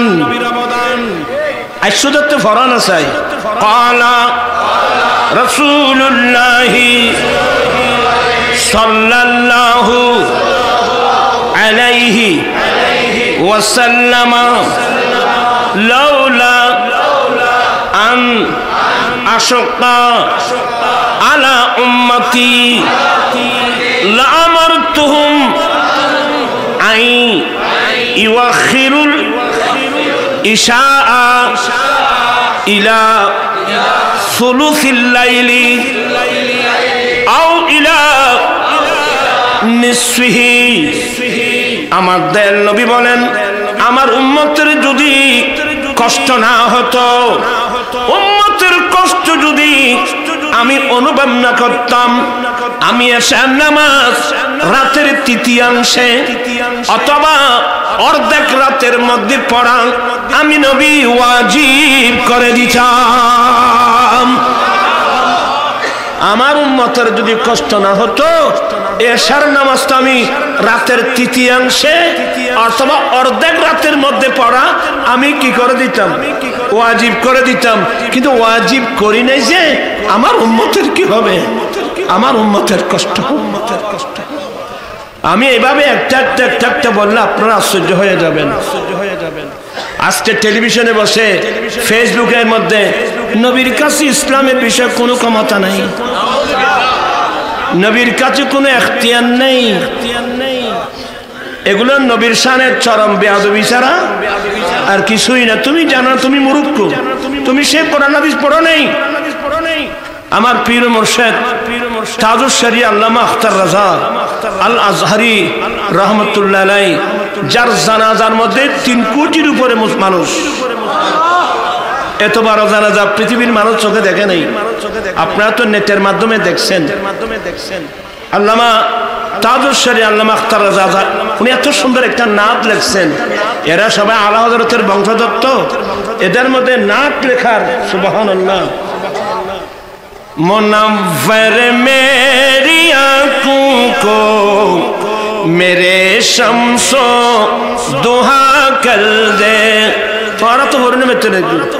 मुनव्वर मेरी आँखों को मेरे शम्सो दुहा कर दे। गमों की धूप में वो सायाए जुल्फे দুতা কল দে। আমার নবী বলেন, আমি নবীর হায়াত তোমাদের জন্য সবচেয়ে উত্তম, কারণ যে কোনো সমস্যা নিয়ে আমার কাছে আসবা, আমি যথাযথভাবে সমাধান করে দেব, হাদিস বর্ণনা করে দেব। ওয়া মামাতি খায়রুল লাকুম, উম্মত আমি নবীর ইন্তেকাল এটাও তোমাদের জন্য উত্তম। আমি নবীর ইন্তেকাল, আমি নবী ইন্তেকাল করে মদিনার রওজায়ে পাকে যাওয়া এটাও তোমাদের জন্য উত্তম। ইয়া রাসূলুল্লাহ, আপনি মদিনার রওজায়ে পাকে চলে যাবেন, এটা আমাদের জন্য কিভাবে উত্তম হলো? আমার নবী বলেন,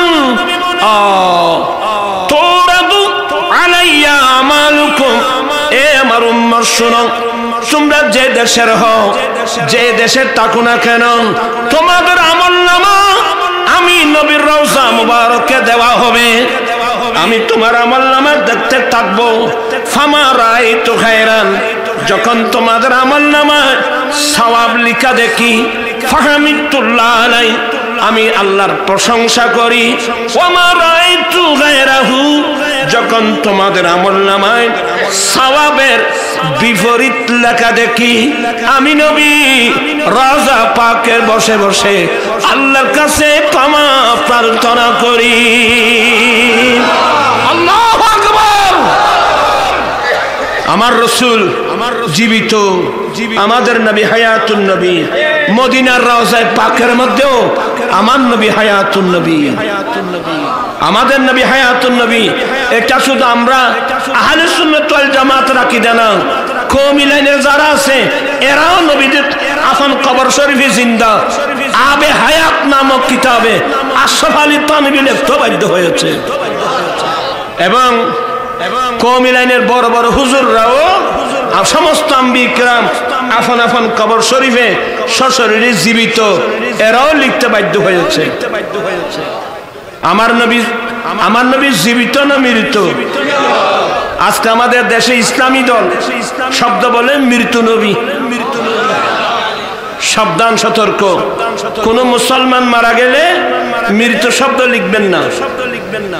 আপনারা কোন মুসলমান মারা গেলে মুসলমানের নামের আগে সে যদি পুরুষ হয় লিখবেন মরহুম আব্দুর রহমান, যদি মহিলা হয় বলবেন মরহুমা সকিনা খাতুন।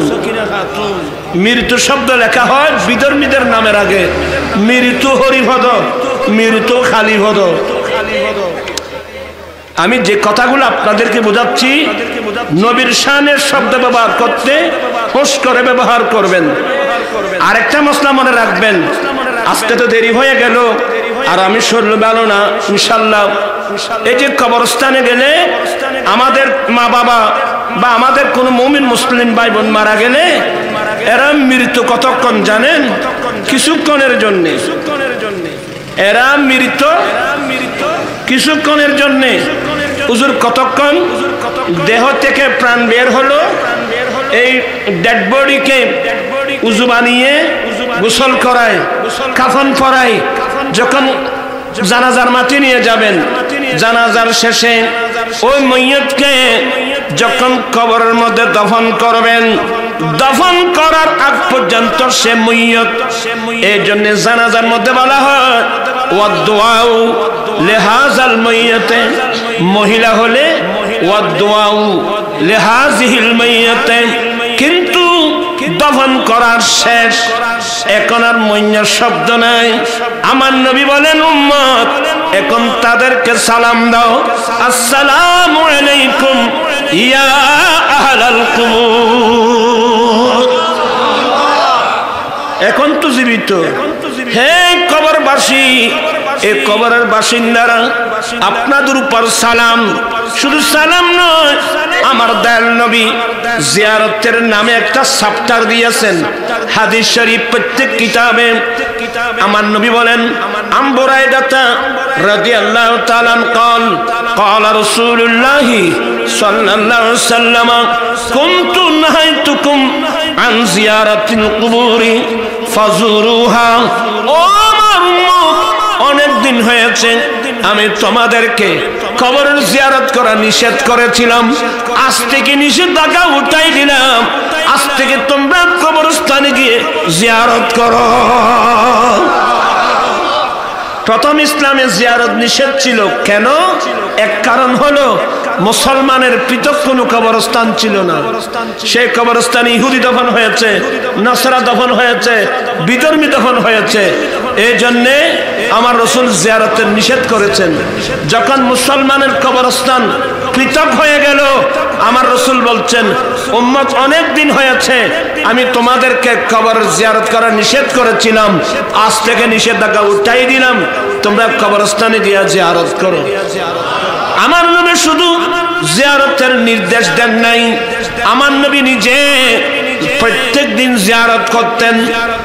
মুসলিম শরীফের হাদিস, উম্মুল মুমিনিন আম্মি জান আয়েশা সিদ্দিকা বলেন কুল্লামা কানা লাইলাতুহা মির রাসূলিল্লাহি সাল্লাল্লাহু আলাইহি ওয়াসাল্লাম ইয়াখরুজু মিন আখিরিল লাইলি ইলা বাকিল গারকাত উম্মুল মুমিনিন আম্মি জান আয়েশা বলছেন আমার নবীর আদতে মুবারকা ছিল যেসব রাত্রে রাসূল আমি আয়েশার হুজরায় থাকতেন রাতের শেষ ভাগে আমি কোনদিন নবীকে আমার বিছানায় তালাশ করে পাই নাই কিরে আমার নবী যায় কোথায় আমি আয়েশা একদিন পাড়া দিলাম দেখতেছি আমার নবী রাতের শেষ ভাগে সরাসরি মদিনা শরীফের কবরস্থান জান্নাতুল বকি শরীফে চলে গিয়েছে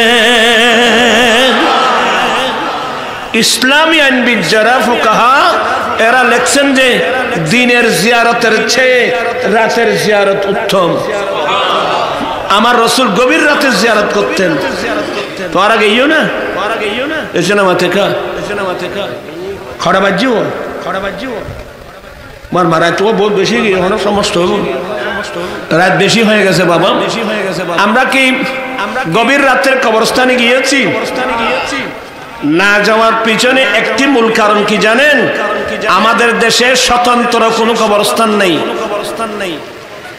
আমরা মানুষ মারা গেলে বাপ চাচা ওই পাহাড়ের খাদায় আমরা তাদেরকে দফন করি পুকুর ভাড়ে দফন করি আমাদের কাছে স্বতন্ত্র কোনো কবরস্থান নেই আমি আজকে নসিহতের মধ্যে আমার দেশবাসী সবাইকে বলে যাচ্ছি মুরব্বীরা পারবে না দোয়া করবেন তোমরা যারা ইয়ং জেনারেশন আছো এলাকার মানুষ মিলে তোমরা একটা বাজেট করে একখানি দুইখানি জায়গা কিনে চতুর্দিকে বাউন্ডারি দিয়ে একটা স্বতন্ত্র কবরস্থান বানিয়ে নেবেন এমন ভাবে কবরস্থান বানাবেন পশ্চিম পাশে গেট রাখবেন যাতে মইয়তের চেহারা সামনে নিয়ে যেন আমরা জিয়ারত করতে পারি নবীর সুন্নাত মোতাবেক পূর্ব পাশ থেকে লাইন ধরে কবর দিয়ে আসবেন এক লাইন কবর দিবেন মাঝখানে হাত ধরার জায়গা রাখবেন হাতার জন্য আরেক লাইন করবেন এরপর আর সামনে নিয়ে রাখবেন আরেক লাইন করবেন আর কবরস্থানের চতুর্পাশে কিছু ফুল গাছ লাগিয়ে দিবেন মাগরিবের পরে সুগন্ধি বের হয় এমন কিছু ফুল গাছ আছে কি নাম মানে হাসনা হেনা কামিনী ফুল রাতকারানি গন্ধরাজ এই সমস্ত ফুল গাছ রোপণ করবেন যাতে মাগরিবের পরে সুগন্ধি বের হয় এই সুগন্ধিটা যখন আপনার নাকে আসবে মাথায় যাবে মুহূর্তের মধ্যে আপনার শরীর এমন হয়ে যাবে আপনার ইচ্ছা করবে যে সারা রাত ঘুরে আমি কবরস্থানের মধ্যে জিয়ারত করি পরিবেশ লাগবে আমরা সুন্দর সুন্দর ঘর বাড়ি বানাই কিন্তু কবরস্থান করি আমি ইন্ডিয়ার মধ্যে আমাদের অর্ধেক ফ্যামিলি ইন্ডিয়া আমার ফু আব্বা মারা গিয়েছেন এখানে আমার বড় আব্বা মারা গিয়েছেন এখানে আমার ছোট আব্বা মারা গিয়েছেন এখানে বিরাট ফ্যামিলি ইন্ডিয়ার মধ্যে আমি যখন 81 সনে মেজো আব্বার সাথে একটু দেখতে গেলাম দেখে জীবনে কোনোদিন দেখি নাই অনেক আগে ওরা চলে গেছে এখন নাম তখন আমার বড় ফু আব্বা দফন হয়েছে বোম্বাই কবরস্থানে আমার ফু আব্বা একজন ছিল আব্দুল সালাম বলে বাবা আমি তো বললাম আমার ফু আব্বার জিয়ারতে যাবো তা আমি যখন মাগরিবের নামাজ পড়ে ফিরোবা খারাপ মালা খারাপ হতো আর কি না যদি টিয়ার মালা তো ফুল মালা দিতে তখন একজন ইবের গলা দিবে না এইবের গলা দিয়ে শোনা ডাহা পচি দিয়ে শোনো দাও মার হাবা হবে এখন ওই সলাতুয়া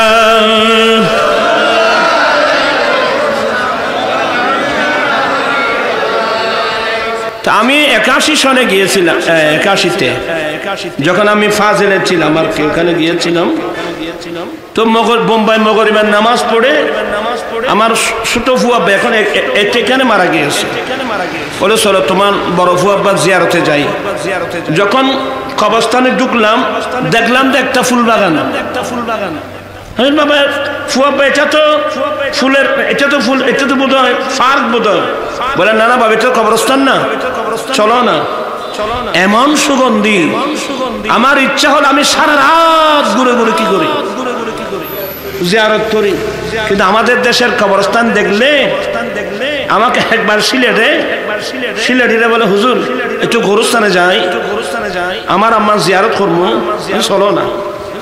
দেখলাম বিরাট এক জঙ্গল, যেখানে মানুষ দিন দুপুরে জিয়ারত করা দূরের কথা, রাত্রে জিয়ারত করা দূরের কথা, দিন দুপুরেও যাবে না।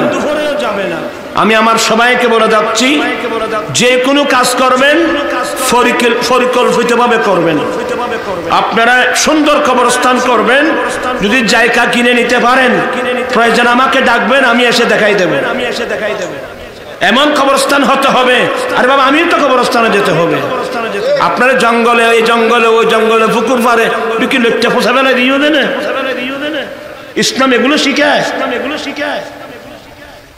আমি দুবাই গিয়েছি, কবরস্থানে বিরাট ময়দান। আলাইনে গিয়েছি, বিরাট কবরস্থান। ফজিরে গিয়েছি, বিরাট কবরস্থান। ওখানে পানির ডাব্য রাখছে সরকারি ভাবে, পানি নিয়ে যেন যার জিয়ারতে গিয়েছে তার কবরের উপর যেন কি দিতে পারে, পানি ছিটিয়ে দিতে পারে। কি সুন্দর পরিবেশ জানেন আমাদের দেশে। আমি কয়টা ঠিক করবো, আজকের মাহফিল তারা শুনছেন, এখানে অনেক কবরস্থানে দেখছি যে বিরাট বিরাট গাছ, এত ফুল গাছ, বট গাছ খড়ে কবরস্থানে ইবে নখাড়ে আর তারা ইবে নখাড়ে।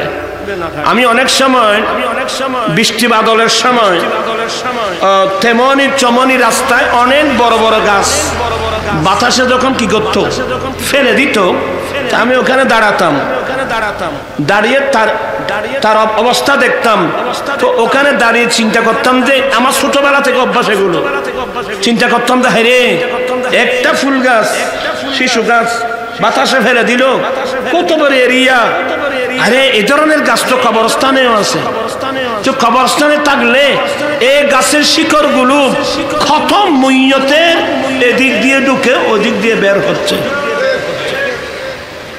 ব্রেন এটা বড় নিয়ামত। কেন আমরা কবরস্থানের মধ্যে এত বড় বড় গাছ রোপণ করবো?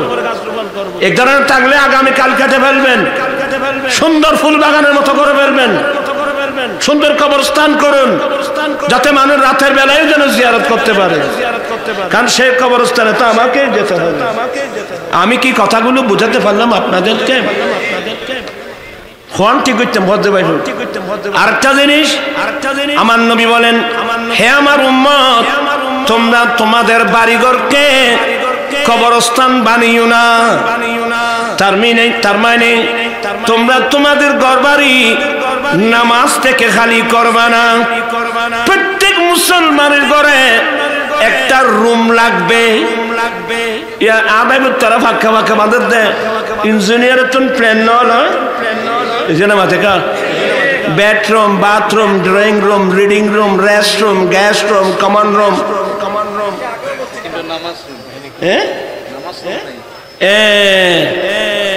আমি আগেও বলছি এগুলো আপনাদেরকে বিনয়ের সাথে বলবো, ইঞ্জিনিয়ারকে বলবেন, ভাই তোমরা যা প্ল্যান দাও, আমার নুরিউর একটা প্ল্যান দিয়েছেন, একটা রুম, এটার নাম রুম অফ সালাত অথবা রুম অফ প্রেয়ার।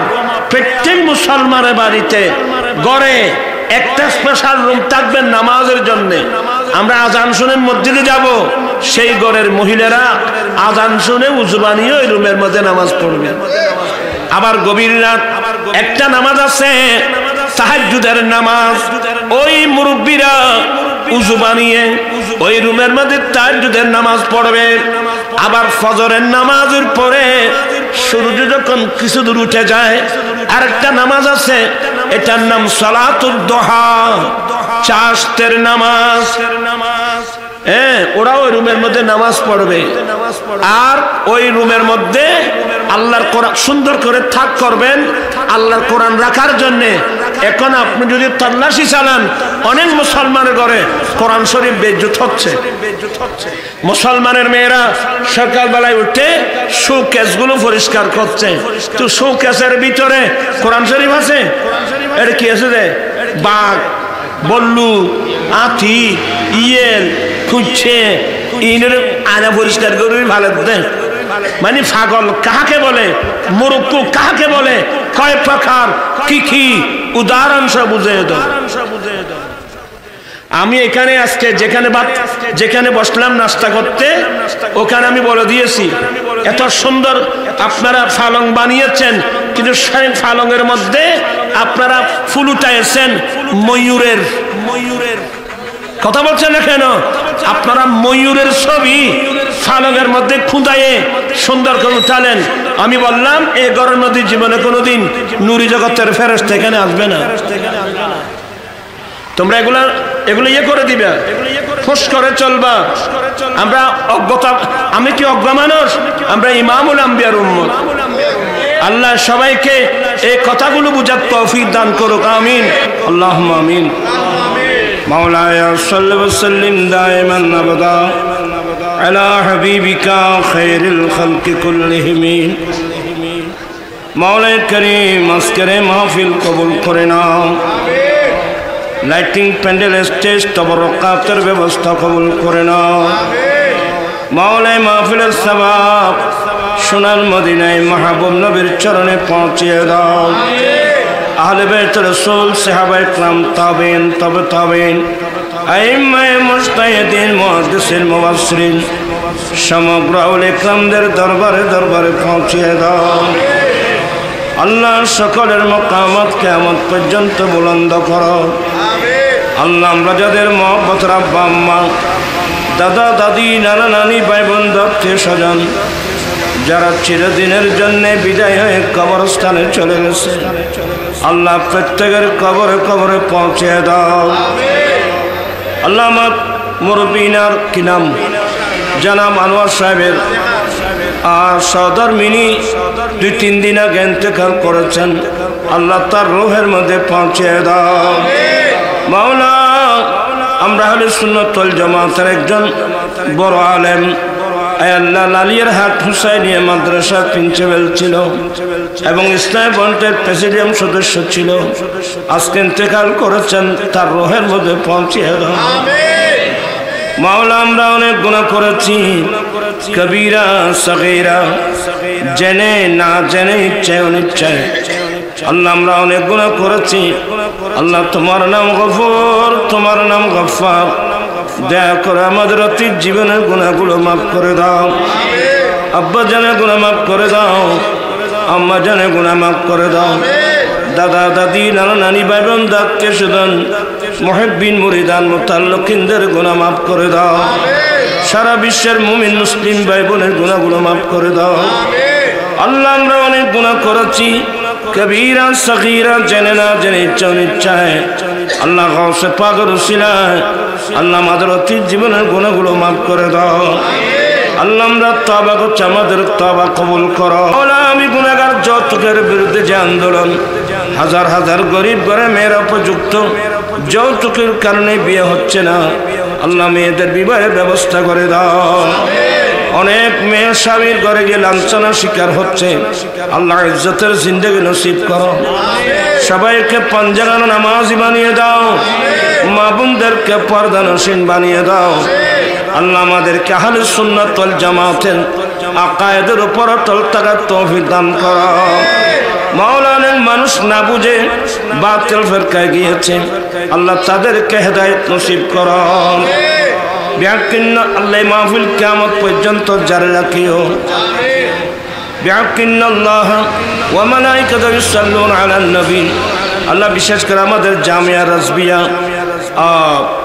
বছর জামিয়া রাজবিয়া মাদ্রাসা আল্লাহ তুমি কবুল করে নাও আমাদের আঞ্জুমান রাজবিয়া নুরিয়া ট্রাস্টের মাতা প্রায় 30টার কাছাকাছি মাদ্রাসা সবগুলো তুমি কবুল করে নাও আগামী আয়াল্লাহ বছর মসজিদ সংলগ্ন মাদ্রাসা সংলগ্ন আমরা মান্না নিয়ে আল্লাহ মসজিদ করার যে সিদ্ধান্ত নিয়েছি আল্লাহ তুমি গায়েব থেকে আল্লাহ তুমি ব্যবস্থা করে দাও এখানে যারা হাত উঠেন প্রত্যেকের নেক আশা পূর্ণ করো জীবনে একটি বার হলো সোনার মদিনার মুসাফির করো মদিনা শরীফ না দেখায় মতের বিছানা নিও না বিহাক্কিন্নাল্লাহ ওয়া মালাইকাতুহু ইউসাল্লুনা আলান নবী ইয়া আইয়ুহাল্লাযীনা আমানু সাল্লু আলাইহি ওয়াসাল্লিমু তাসলিমা সাল্লাল্লাহু আলান নবিয়্যিল উম্মি ওয়া আলিহি সাল্লাল্লাহু আলাইহি ওয়াসাল্লাম সালাতান ওয়া সালামুন আলাইকা ইয়া রাসূলুল্লাহ বিহাক্কি লা ইলাহা ইল্লাল্লাহ মুহাম্মাদুর রাসূল